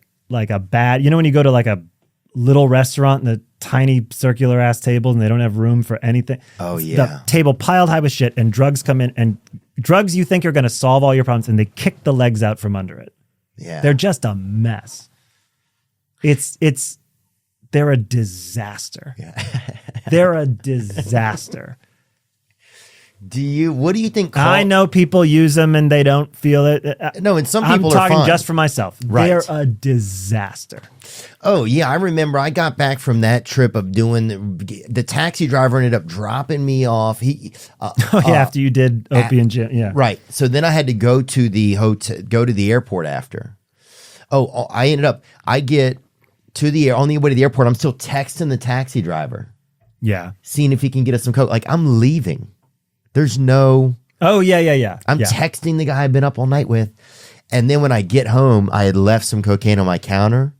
I finally get off the plane. It's a miserable flight. You're just kind of rattling the whole way. Yeah. You get there. I walk in my apartment. There was still some cocaine on the counter, and I did it. Of course. And I was like, I got to get some help. Oh, okay. Because I would never... For one, it was part of my career I'd worked so hard for, and then I'm having good opportunities. Like Opie and Jim was an amazing opportunity to be on there. And I was letting drugs were there. It was just like, and if you'd have asked me the day before, would you ever go to Opie and Jim high on cocaine? I'd be like, you are out of your mind. Yeah. And so there I was, So it's like, wow, I have no control over this. And then it becomes, who the hell scheduled Opie and Jim when I'm in the middle of my cocaine? Are people nuts? You want me to go to Midtown Manhattan to the Sirius satellite radio building and record this? When you were growing up, were you a hard kid for your parents to kind of deal with, or do you think that they... No, I tried to keep my personal life very separate from my family. I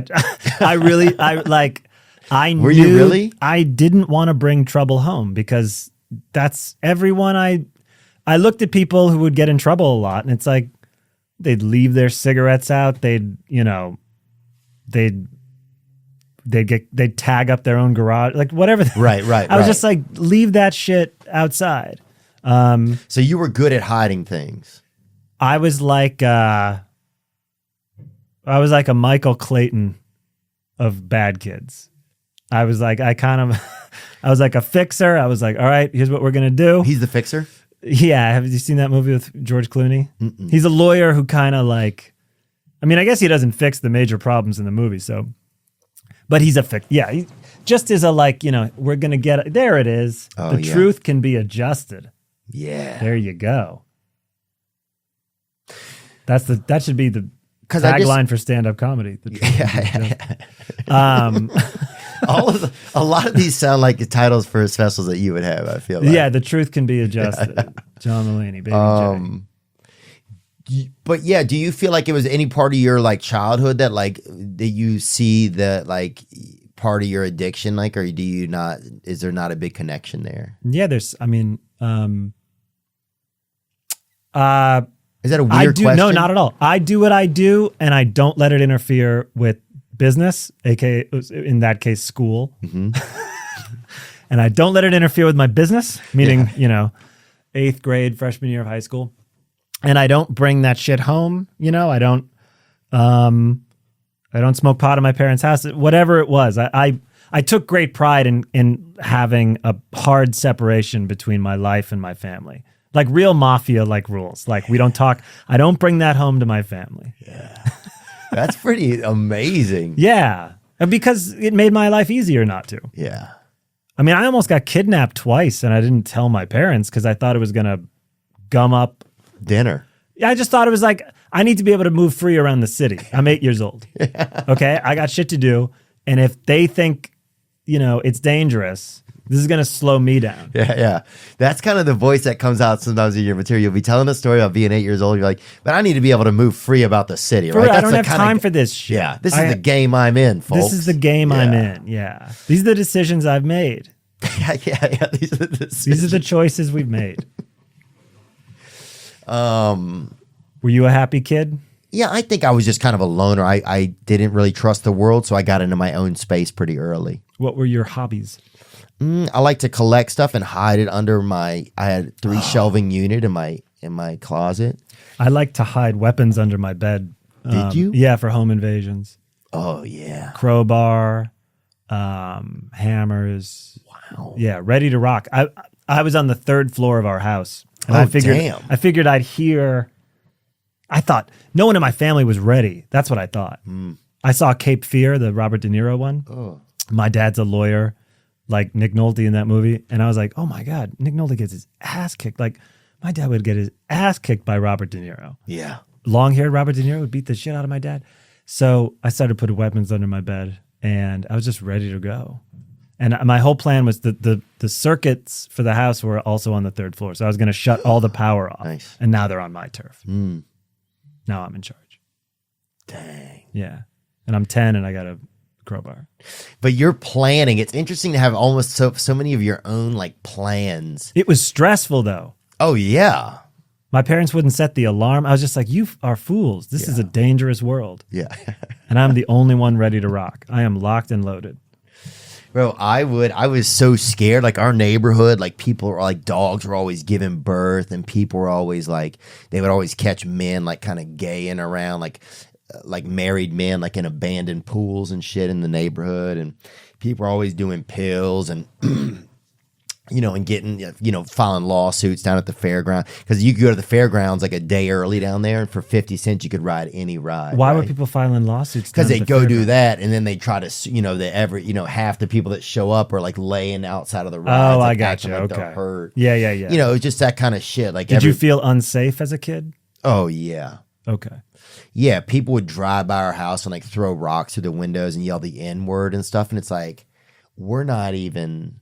it's just like what that could be very confusing to a kid. Yeah, I was like, well, I don't even know. Yeah, what's happening. It was just a scary place, right? And so I remember at night I wet the bed every night. Sure, I'd wet the bed 2 or 3 times a night, and so I'd get up some nights and have to clean the sheets and lay them back down. And then if I did a third time, I wouldn't even have any sheets. What a lonely activity that is. Oh, it was little the kid in the worst. middle of the night, just when you're washing your own sheets.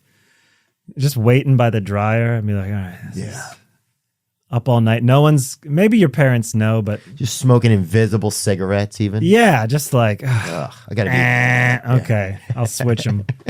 What a lonely little errand kids have to do. Dude, that probably was one of the loneliest moments of I would say, of my childhood. Not to try to get into self-pity, but it's like, that was something. It would be like, man, I hate that I do this because I'm scared. I feel like something's wrong with me. And then I always have to do this by myself, Oh, because yeah. it would take a good 20 minutes if you clean your bed up and then put on some other sheets and then, even if you didn't have to go wash them, if you had to wash them the next day or something, but just to make it all clean, get out the Comet or the cleanser and clean the stuff. But I remember I would look in my closet. I would tie a string from one doorknob to the other. Like I'd have to look outside of the windows and look in every corner, just making sure. Why would you tie a string from one doorknob to the other? And then I put a couple of J bells on it, a couple jingle bells on it. Okay. And then you'd hear them if somebody went one way or the other. If someone was coming into your room. Yeah. Okay. So there was just like a lot of fear. I had a ton of fear when I was a kid, I think. Yeah. And then I guess when you're in fear, you kind of like, fear is kind of a lonely place to be. Oh, it's very lonely. Yeah. So you're always kind of, you're the one who's looking out. Yeah. So I think maybe a lot of that kind of shaped how I was when I was young, It's probably what hell is. Oh. Being very, very afraid.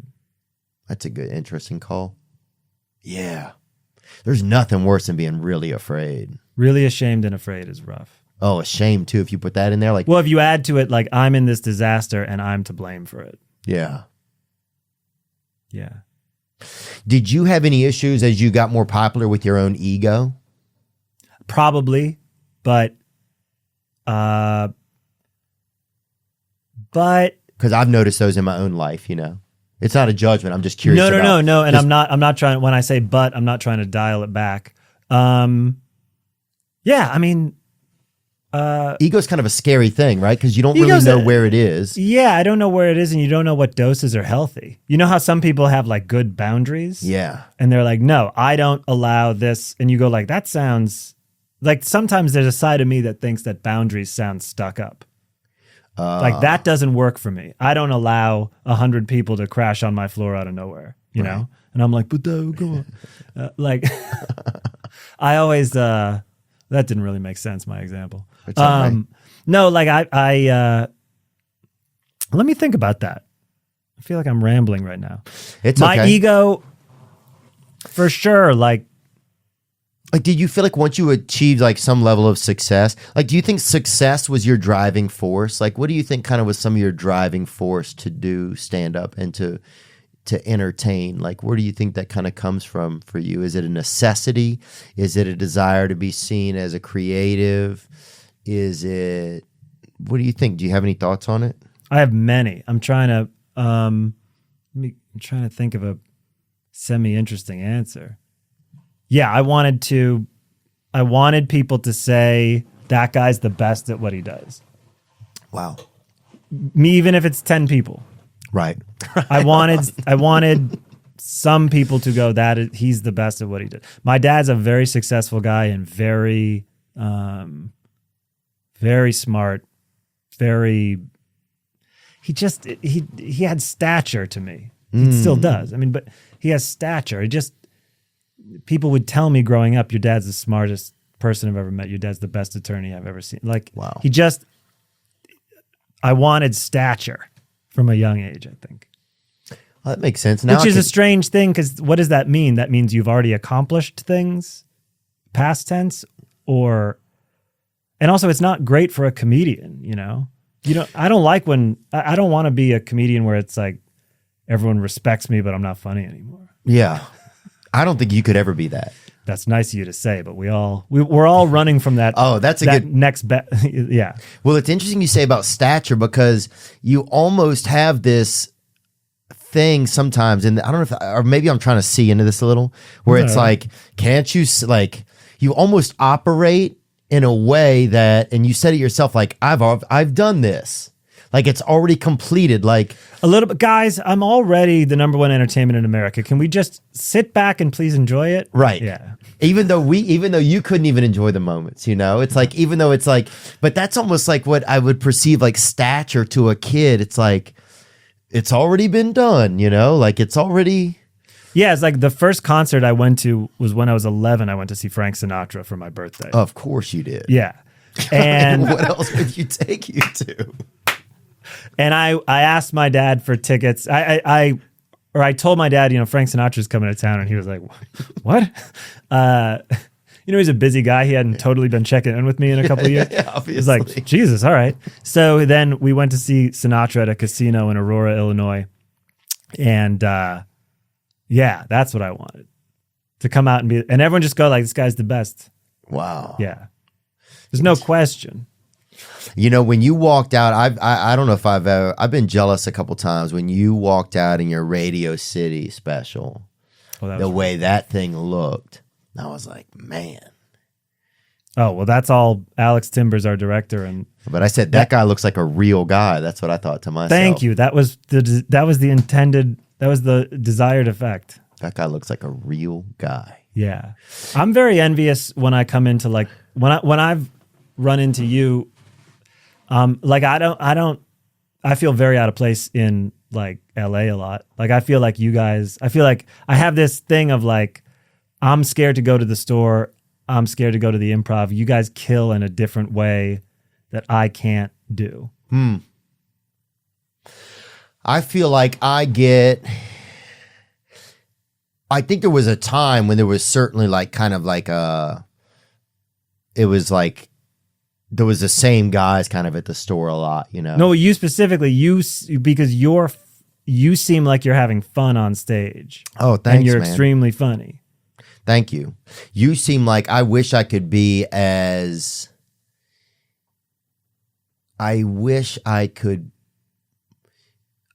feel like you're able to access a different level of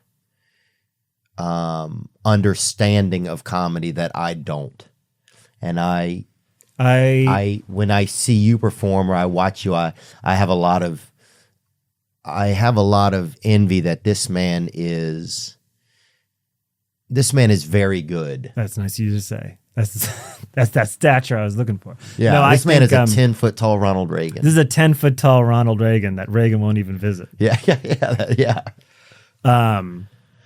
I feel like you can go I feel like, especially these days, the Comedy Store is very much like, I don't know if it's not even that, there's not that many people performing over there that are headliners, really, you know? Yeah, I guess. And that's not the term. There's not as many, there's a lot of new folks. I think like there. I was doing the Bourbon Room last night and I was backstage, and I have this thought a lot where I'm like, I'm just like, I wish I was funny. Like, I wish I was funny. Like I'm going to get out there and I'm going to do my thing. And I just like, I fucking wish, I was like watching your special. I'm like, oh, I wish I was like that. I wish I was fun. Oh, that's sweet of you. Yeah. I wish I think you're working on two levels at once. You're working on two levels where you both know and you don't know what you're doing. Yeah. You know exactly what you're doing. The only other person who can do it is like Tracy. I feel like you operate at one level that's extremely silly and funny, but you're aware of that. But what you present to us is that you're not aware of what you're saying. Yeah. Yeah. And I don't know if I am sometimes either. That's the toughest And I think part. you are, but I don't know. And that's what's very captivating about it. Oh, thanks, man. I mean, I remember when Nate Bargatze was on your podcast, you said that you were waiting till you got a little older to watch Malcolm in the Middle. Yeah. And I think about I think about that a lot, Thanks, man. just what exactly that means. Yeah, I think some things I'm just saving. You know what I felt like most of my life? I felt like a late bloomer, man. I felt like only in the past few years when I got into like trying to get into recovery and stuff have I started to even grow up. Oh, yeah. I felt like I put a lot of I've put a lot of my evolving off, and a lot of me's never wanted to grow up because I still want to get the things I deserved as a child from my environment, from my parents. And I think there's a part of me that I can feel it when I even say that. I can fucking feel something inside of me literally grip the fucking skin inside of me. Yeah. Like, don't make me grow up without being able to have had some of these things. There was a feeling you needed to have as a kid that you didn't have. Yeah. And you don't want to close the door on that until you can give yourself that. Yeah. And I think it makes it real.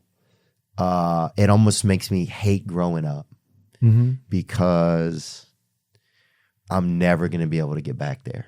I know that sounds kind of crazy, but I'll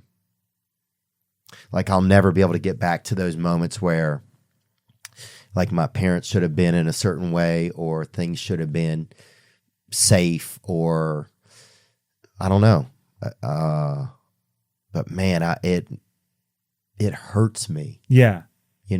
And some people say it's like you got to get over those things and you have to go through your step work and you have to let go of resentments. And I believe that, right?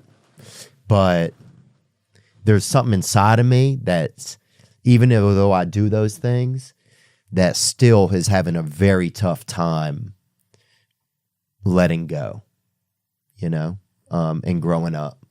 It's tough, man. That part for me has been tough. And I know some people may that sounds like a baby or whatever. That's okay. I can't deny what I feel, or what I know. It's not even a feeling. So what's wrong with a baby? They're pretty interesting. Right. That's a good point, actually. Yeah. The world wasn't that. You had some times when the world wasn't that kind to you when you were a kid. Yeah, I didn't trust it right out of the gate. Yeah. And sometimes I don't know why my mother had a really tough time, knowing if there was something wrong with you. She had almost an emotional autism. I use that term a lot, but, and my father was real old. So I think I was always scared he was going to die, Sure. And so I don't know. The recipe was really weird, man. So anyway, I talk about that stuff a lot. I'm not trying to harp on it, but there's sometimes you just have to wait for yourself to get there. It's like you can do a lot of the work on the outside, but sometimes it's like that inner child or whatever they say, like that motherfucker can be a little slow, Yeah. And he might always be like that. Yeah. I mean, you got a lot out of being that kid too. Like your independence, the confidence you have, you had to adapt in a different way. And a lot of that has helped you a lot. Yeah. I'm not saying that makes up for it. I'm just saying sometimes I wonder myself, I go, I think I'll be like this always forever. Yeah. I think this might be it. And maybe that's all right, I love the way you're able to have this. You have this very looking at the presentation of yourself and almost like it's a judge at a school fair, It's this it's like what the he's judge doing. at a Michael Landon drawing contest. Yeah. Who's going to get the treat? Well, guess what? No picture's going to be perfect because there's a bunch of fucking little kids drawing Michael Landon. Yeah. So not one of them is going to be perfect, but the effort and the joy of watching a bunch of little kids draw Michael Landon for their mother, hoping to win candy, is life. Yeah. Do I have the best drawing? Yeah, I don't know, but it's just the fact that everybody's doing it is the good time. I guess, yeah. I mean, dude, nothing sounds more fun than a family having a Michael Landon drawing contest. Oh man, we were keyed up. We were excited. Trying to think of what else we can talk about. I've got do you a remember special coming out. Oh, sorry, and we'll start. I'll Oh put no, that, no, I don't care. I'll put that in the beginning. Well, yeah. What do you think about new specials as you get older? Yeah, And as we get further away from the part of us that was the first special. Yes. Yeah, let's just call it. Let's call the exciting part of us the first special. Yeah. Has it been tough to evolve as a person and as a comedian? Has there been scary moments where you're like, I don't know if I want to evolve? Like, who do I evolve into? That's something I think about sometimes. Yeah, I was more. This special I've got coming out, is kind of. It isn't kind of. It is about everything from intervention through rehab and after.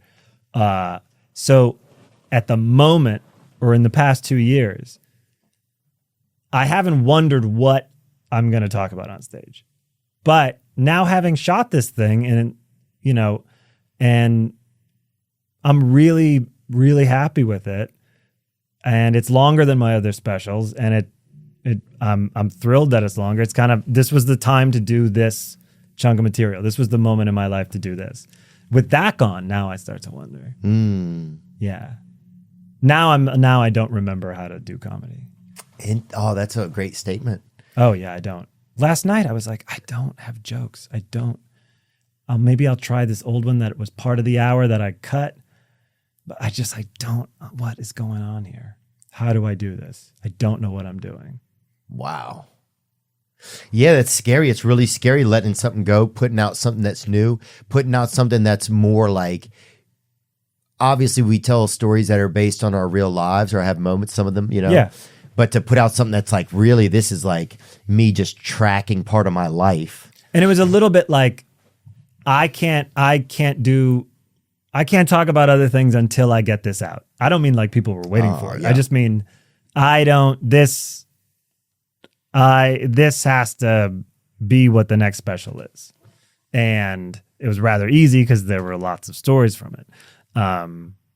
Wasn't easy to get it where it was, but it took 2 years of touring, but it felt like, okay, inevitably there's, over an hour of nonsense that happened. Yeah.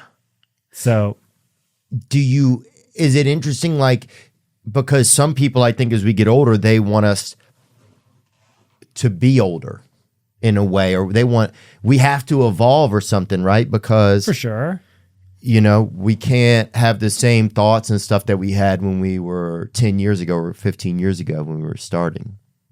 Well, I don't know. Is anyone saying that? No one is. I mean, wanting to evolve is a good thing. It's scary though. I think we're always arguing with some straw man that's not really there of what we should be talking. I mean, I don't think. That's a good point. I was just doing that. Yeah. And now I was trying to bring you into it. No, I did that last night. Yeah. Right. I was like, oh, maybe I should have a lot of political jokes. I thought this standing back. I was about to go on. Well, you're respected enough, man. And it's such you're so yourself that if you just get up on stage, I am curious as to what is John thinking about. No way. That's nice of you to say. But like, I went and saw Stavi at the Pittsburgh Improv. Stavros Halkias? Yeah. Yeah. And that I was like, God, that's a person who's just funny right away. That's a person who's funny where I'm like, I'm willing, like, I'm just going to watch him talk to the crowd. I'm going to watch anything. I would kill to have that. Wow. That's it. I guess everybody wants a little bit of something else, or would love to have moments of the other person, Oh, yeah. Oh, yeah. That's like. Stavi's wild. He says pussy a lot too. And I don't say it that much. He does. Yeah. Yeah. He does. He likes saying I it. feel like he's almost does it deliberately. You think? I think he knows exactly what he's doing. Yeah, he might. Goes for it right away. Or Brody. Yeah. Like that. Brody was very interesting. Brody was almost a reverse psychology. I didn't even know what he was doing half the time up there. I mean, Brody, like, the amount of times I went, why can't I? here I am. It's my own show. I'm at a theater. I'm at an arena. Like, if I could bring the same excitement that Brody brought to warming up a Chelsea Handler audience, I'd have it made. Why can't I have that thing? You know? But did someone at some point in your life, or did some straw man tell you that you don't? Because like when I watch your special last night, I was watching the yeah, I mean, some Radio voice City tells me music. I'm boring. Some voices are like, you're boring, and no one wants to hear this. And you're not fun, and you're not good at performing your own material. That's something. Dude, when I watched that, I was like, man. And I'd seen it before, but I was like, yeah, I'm just so involved. Even when you go to get the sip of water and drink it out of the cup, and you probably think, man, it was a last minute decision, no stool, so the water's got to go somewhere. Yeah, it was really interesting. I was like, that he put it there. That's what he's doing. But you probably think hit it behind a light bulb while you're going to get it. Yeah. Oh yeah, everybody's that was so like, bored right now. No, in that moment, I was like, can I pick up a glass of water without dropping it in front of 6,000 people? Because I was like, I've never had it on the floor before. So, no, I mean, listen, I don't mean to sound like, No, I you feel don't. like shit about my. Well, we always I want like something what I do, different, but maybe. we always just want to be something different. Oh, it's funny. I think there's no doubt. There's probably 20 guys when I watch them. I'm like, oh man, I wish I had some of that. You know? Oh my God, yeah. That'd be really cool. Absolutely. And you know what? I don't think there's anything wrong with it. I think it's a totally healthy thing. I think we've been talking a lot about also the things in us that we feel are missing, but it's a good thing to watch Stavros and be envious. Yeah. Like that's something that gets me. Or comedians who write jokes that I'm just like, you know, when I hear a joke. Well, I just saw Nate's special. I was like, God, I wish I had those. Yeah. Like, that's exciting. There's nothing to me unhealthy about that. Yeah, that's true. It's nice, I think. And it's really just an admiration to that person. But I think that there's so many people that for sure that look at you and think that way. Like, I wish I could be as put together as that guy, you know? And use the word haberdasher I saw in one of them. That was great. Did I? Yeah. Harry Truman ran a haberdashery that went bust. Did he? That's the first time I think I heard that word. Yeah. Little kid hearing about Harry Truman. Some guy opened one up, I think, by us when we were growing up, and people thought it was like a hash den or whatever, and they shut it down, I remember. Oh, wow. Yeah. But in this violent place you were growing up, someone tried to open a haberdashery? yeah. Very nice. They had a lot of narcs by us. A lot of people were always doing narking, you know? Oh, yeah? Where they get some kid to fuck it, you know? Yeah, there was a thing called Snap. Was it called Snaps? It was this weird program in Chicago where Chicago PD would send like 2 13-year-olds up to a bar to try to get in, and then they'd bust the bar. I knew this one kid whose dad was a detective, and they sent him, and he went up and he went, "Don't let me in. I am here with Snaps." I mean, if that was true, in retrospect, I can't imagine that would be like an actual CPD program. But I like that he didn't want the bar to get busted. Yeah. I like that. And then he could probably come back the next week and be like, "I did you a solid." Yeah, let me in. Yeah. Then he like gets carted out in an Yeah, then he gets ambulance and they get carted, busted. What was your do you remember your first relationship growing up? What was that like? What do you mean? Like dating and stuff? Was that tough for you as a kid, or were you pretty good at it? No, I wasn't good at it. I didn't realize you weren't supposed to tell girls how much you liked them. Oh, damn. Because in movies, that's what the hero would do. Is he'd be like, "I love you so much," and they'd be like, "Oh my God, no other guy at school talks this way," right? So I thought, okay, you got to be like that. You got to be like these John Cusack types who tell you how they're feeling, and no one really likes that. Yeah. No one likes that. Yeah, it's too alarming for people. The reality of it is too alarming for people. But that was also again, romanticizing romance. I was just like no one had. I brought a heaviness to that I think people were like, "This is, you got to relax. This is, making out in winter coats here. Yeah. Yeah. This is not anything that serious. You don't need to be making speeches." Yeah. The train isn't leaving the station when you guys is and out this the isn't window. Casablanca or something. Yeah. You need to we're gonna share a menthol and then hook up standing up. Yeah. Like you need to bring it down a notch with this monologue. Yeah. Did you? How did? Yeah, what this was is your Nicolas first Cage at the end of Family Man. Exactly. Yeah, at the end of Family Man. Have you seen that? Is that where he can choose between the Yeah. two paths? We got a house Weatherman in Jersey. She's tealing on. Yeah, yeah. We've got 2 kids, Annie and Josh. Yeah. And he like explains to her what their life is like if she doesn't get on that plane. You can always go to Paris, just not tonight. God, dude. Is that a good one? Man, I haven't seen it in some time. it's good, man. It'll make you believe in something. What was your first relationship? Mine, this girl was like kind of doing BJs at school and she liked me, right? And I didn't. It was like she was really funny. That's what I liked about her. But she was also doing BJs, right? And nobody was doing them. Sure. And so it was kind of nervous because I liked her, Mm-hmm. right? I really liked her because she was really funny and she was really cute. But then the doing BJs part, I liked that. Sure. But I also was embarrassed in a way because I didn't want people, people were like kind of like, other people were judging her because she was doing BJs like real early. And you thought they would Judge they thought me. you thought your motives for hanging out with her would be suspect. Right. And I thought that they would judge me somehow. I've always been like, I've always taken on the responsibility or taken on the pain or the judgment that other people put on somebody that I have attached to me in a weird way. Oh, you mean you get I get offended or I get like embarrassed Oh, wow. for like something that like somebody else will do that I attach myself to. It's I really think not I do fair. that too. I think I do that too. It's really not fair. I had a girlfriend that she wouldn't know where people were, like when we're standing around somewhere. She had bad peripheral vision. And yeah, the worst, dude. It was unbelievable. So we'd be talking, beautiful girl, I loved her, but she'd always walk right back when somebody was walking. I'm just like, and it ruined it for me. Oh, wow. You felt her embarrassment. Yes. Was she herself embarrassed? Not that much. She Oh, didn't interesting. care. So you weren't even feeling her embarrassment. You were just feeling the only embarrassment. Yeah. It was almost like the universe had to give it to someone and she was unaware. Yeah.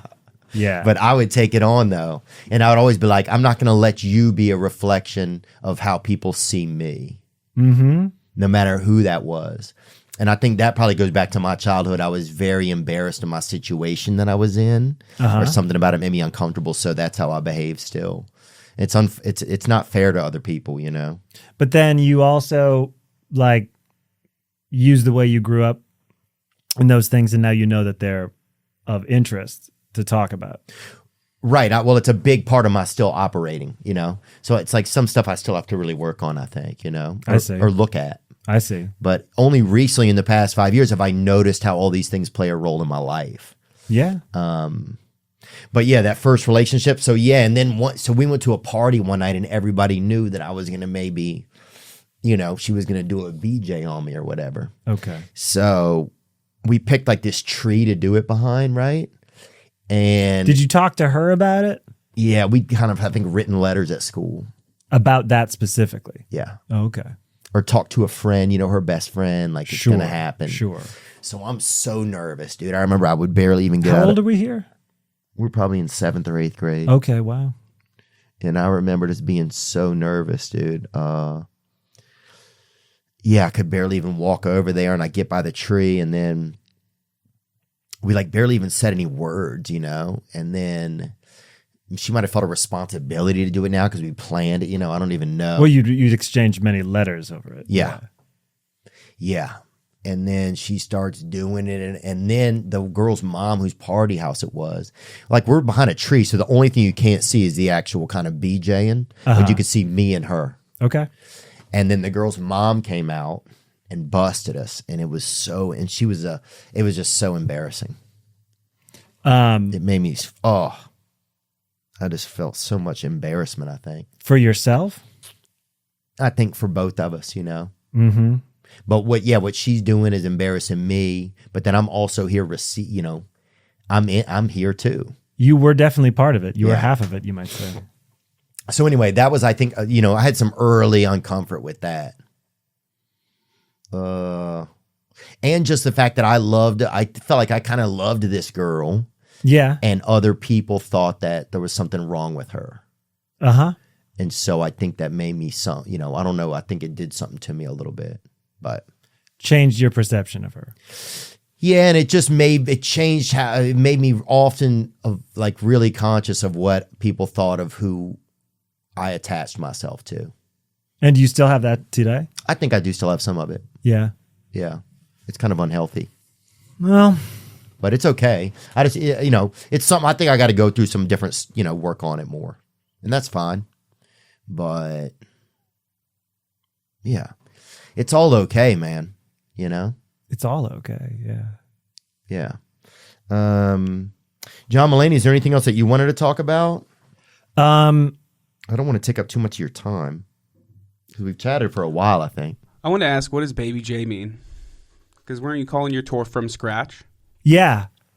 The tour I was just on was called From Scratch, just because I started calling these shows I did 2 months out of rehab. I started doing these shows at City Winery in New York, and I just called it From Scratch. And there might have been, I was trying to say like, all of this is new and please come to the shows, but it's going to be rusty and it's going to be all worked out and messy and et cetera. And then I just kept calling the tour From Scratch. I never loved the name, but I didn't want to think of a new one. There was too much going on. There's too much going on in early sobriety, and I didn't, I just kept going with it. But the special is called Baby J, which is something I refer to myself as in the special, because the people like when 40-year-old men call themselves Baby J. People find that really cute and like that a lot. Yeah. Do you think, is it like about being like a late bloomer? What is it? What is it kind of in relation to? I don't know. I just refer to myself as it at one point in the special, and it makes me laugh a lot. Oh, nice. But a part of it is trying to get back to that before time, like something. A lot of the tour I just did, we used my first grade photo as the like tour art, and I mean, it just was. It was like you and I were talking about it, but trying to get back to that age where there was just like electricity and things were really exciting. Yeah. And something went off track. Some things got darker, and now I was sober, and so much of my life had changed, and I was out on the road, and I liked seeing that poster of myself. I liked seeing that photo of me in first grade outside the venue. Like, it just put me like, okay, we're trying to get back to that. We're getting back. Something started chasing us after that time. Something started chasing us. That's interesting. Yeah. That was a thought I had in rehab. Like, I don't mean like I heard. Well, I sort of heard a voice. But it said, we've been after you since you were a little kid. And I felt like something's been, things have had, there's been many great moments, but something's been trying. To get your attention or to get you? To get me. Wow. You think it's like a disease or something? I don't know. Just We've been after you. We've been after you since you were a kid. I didn't care for the we. Yeah. Listen, I didn't like hearing voices in Detox. I didn't like grinding my teeth. I cracked a molar. It was a whole crazy. But yeah, I didn't care for the voice. But if I'm gonna hear a voice, I don't like the we of it. Yeah. That's a lot of people. Yeah, that means there's a van now. There's a van. That implies bats. Yeah. Guys driving around with bats. How bad is detoxing? I never had to do something like that. Is it really hard? Benzodiazepine, which is Xanax and Klonopin, that detox really sucks. And do you stay in a room? What do you do? I stayed in so some people go to detox for a couple of days. I was there for 5 or 6 days. They try to taper you off with this medication called Librium, which I don't know if that's a benzo. Anyway, it's similar, but so that week I was sort of in a medicated detox, and then the second week was like my skeleton wanted to rip out of my body. Wow. Yeah. And does it hurt? And they said that they were like, those are the most, no, not like ow pain. Mine felt like I cannot be. Like I cannot sit. It's not even like, I remember laying on my bed just like fucking writhing. Just like I know every part of me wants to rip into. Wow. But they said that when I got there, they're like, Coke is not, I mean, Coke was my problem. But they said, Coke isn't your problem. The benzos, the downers is going to be the real beast. Yeah. Yeah. Could you do an 8-ball in a day, you think? Yeah. Wow. I mean, I don't say that like, maybe it would take what was a day also? Define a day. That's true. That's true. If you're open, Maybe a day and a half. Yeah. If you're up for 24 hours at 8-ball, dang, dude. I remember sometimes I couldn't even inhale anymore. Yeah.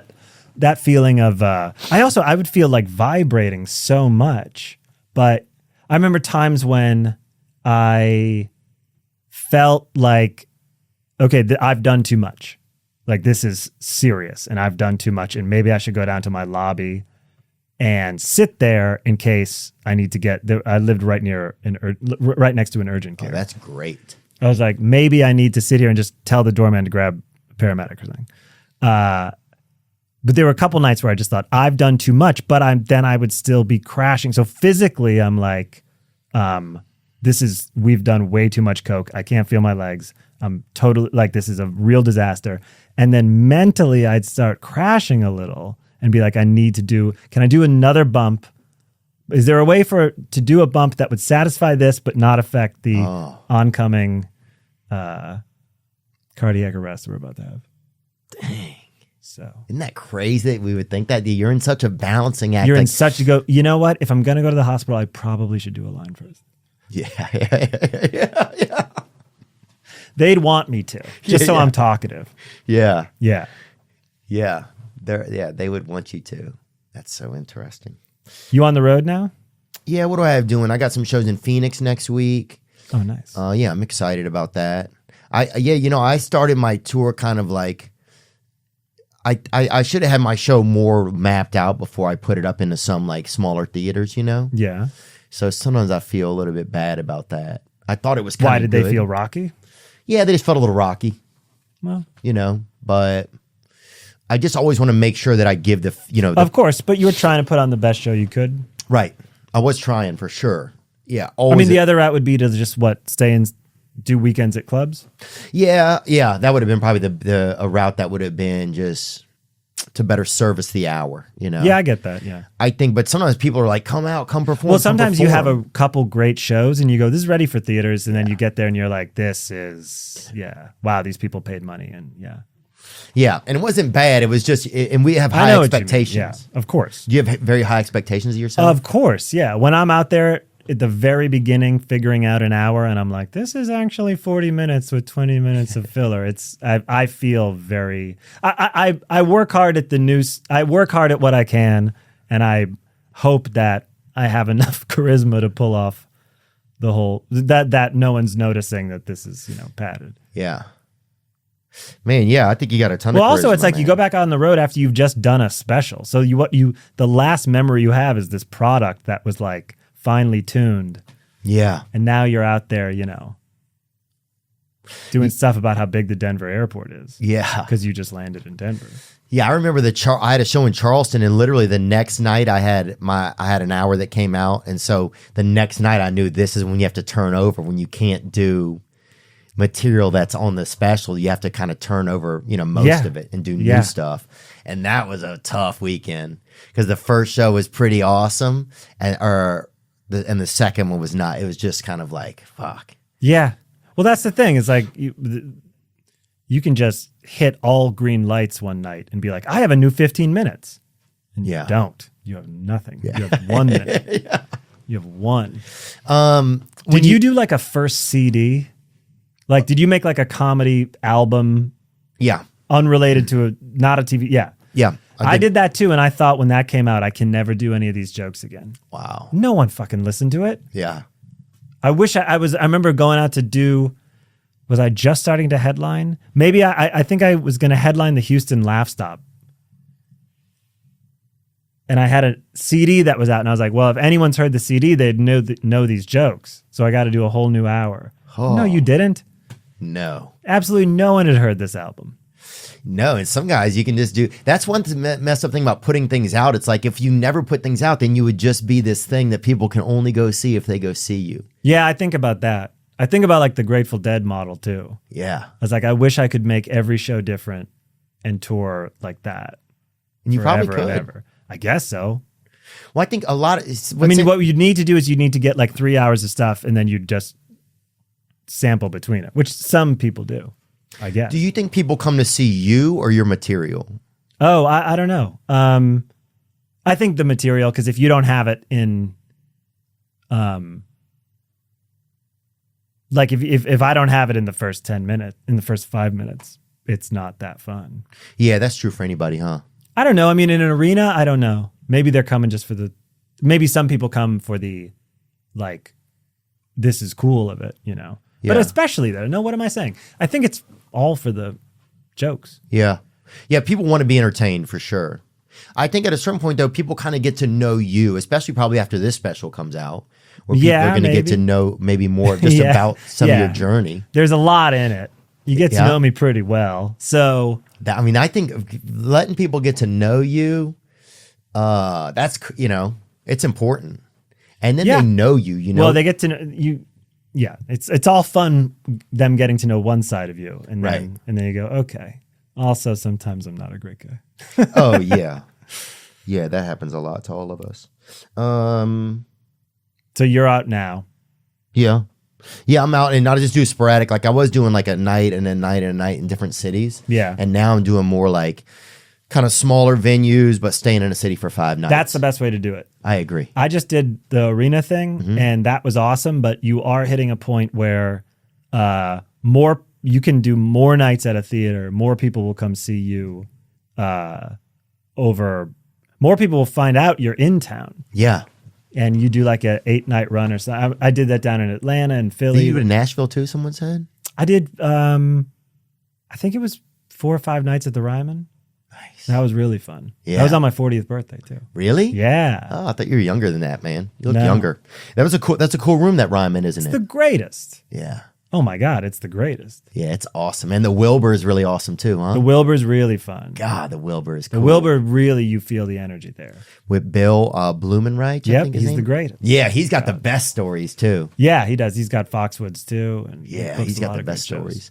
stories. What other goals do you have in your future? I know you have the amazing animation, right? Is that your series? Which one? Big Mouth? Yeah. Yeah, I'm on that. Yeah.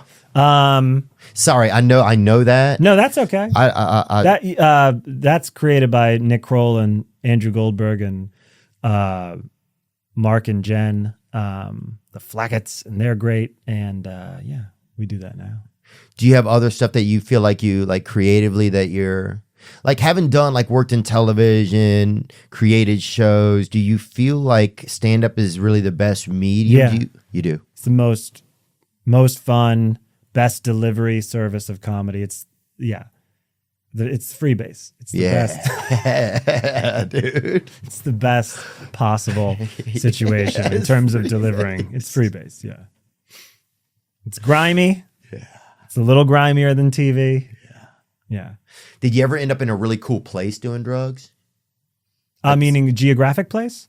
Yeah, or just like a dicey, like, Shoney's or something, someplace that was a little deviant, karaoke bar. I'm trying to think. Like, were you that guy that wanted to get deep into the trap houses and shit? Were you like kind of like the who was the guy, Anthony Bourdain, of like trap houses and stuff like that? What's a trap house? A trap house is just like a place where people are doing drugs, and there's like a lady who's like probably like, if you wake her up, she would have sex, maybe like in the back. No. It's like Anthony Bourdain went to these? No, he didn't, but he went to like food places. He went to restaurants, yeah. Right. Are you like the guy? I was not the Anthony Bourdain of trap houses. Yeah. Are you like, would you be that guy? Like, where's that kind of like, some people like to get into the depths of the no 5 a.m., and like just the like, how weird can I get shit? No, the weirdest times for me were the days, because that feeling of you know when you haven't slept and the whole world has? Yeah. Just the way that warmth you feel in your bones.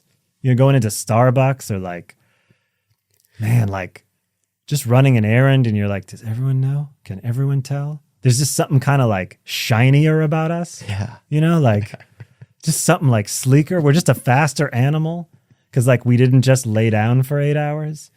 Oh, that's true. You are more alert, huh? Oh, you're like an alley cat. Like an alley cat. Yeah, and you're like a fucking but you're like But things also become far more complicated, you know? Right. I would overthink things so Overthink much. everything. Yeah. You're like a ghost. You're like a fast fucking, like a Tesla ghost. And you're like, these clothes don't look like someone put them on this morning. Yeah. These look like yesterday clothes. Yeah. You almost Not even that they're wrinkled. Not even anything. You just have an air about you that says, I did not just rest. Yeah. But I think no one can tell.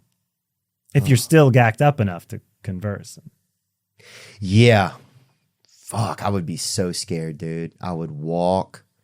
Yeah, my depth perception would feel weird. Yes. It's a lot of like, cars. Everything's coming in from the everything's sides. coming fast. Yeah. Oh.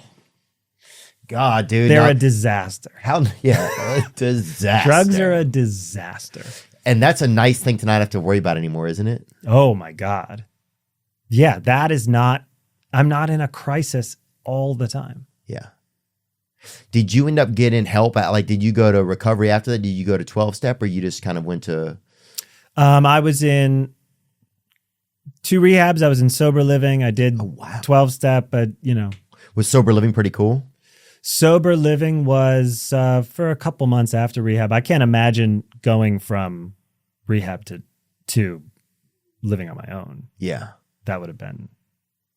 No, I really needed as many training wheels as possible. Wow. So you really went through it all. Yeah. Right. Through it all. I mean, not like you went through the things that people go through. Yeah. To get better. That was a moment where I really needed to get as textbook as possible. Right. Because I would have told you like, okay, I can go live on my own now. I've been in this place for 2 months and I'm clean, but it's like, you're clean because you've been in rehab. Right. Yeah. But I would have thought like, I had a lot of good, and I had a lot of great moments in treatment. Really did. Had great counselor and great people. But like the actual reason that I wasn't on drugs was because I was in central Pennsylvania living in a hospital. Yeah. Was it nice out there? Was it pretty? It was a winter. It was a little desolate, but sometimes it was quite beautiful. Did they have any horses or anything like that? No. I wish we had some of that, getting to put a shoe on a horse or whatever they have drug addicts do. That crazy. Yeah. Like you're petting him, like, okay. I have a joke in this special about I feel so bad for that horse because it thinks it's going to win the Kentucky Derby, but then it's just drug addicts being like, okay, all right, petting your strong leg gives me confidence. I remember seeing this whenever I saw your set. John Mulaney, thanks so much. Theo Vaughn, thanks for having me, man. Dude, it's awesome, man. It was great to talk to you. Yeah, you too, man. I really admire you and your ability, dude. And I really admire you, man. It's very nice to have a conversation with you. Same, man. And when you get on stage, man, I want to know what you are going to do and say. Same. 100%. I want you to know that I am excited that you're up there. Thanks, man. I'm excited when you're up there. Yeah. Thanks, Sean. I envy what you have, man. It's amazing. You too, man. And check out the new special. And April 25th. April 25th. And we'll post about it. I'll put a post up on my social media too, man, to make sure. You, man. Not that you don't already have your own humongous audience. But I'll take yours too. Okay. Awesome. We'll be happy to share. Thank you, Theo. Now I'm just floating on the breeze, and I feel I'm falling like these leaves. I must be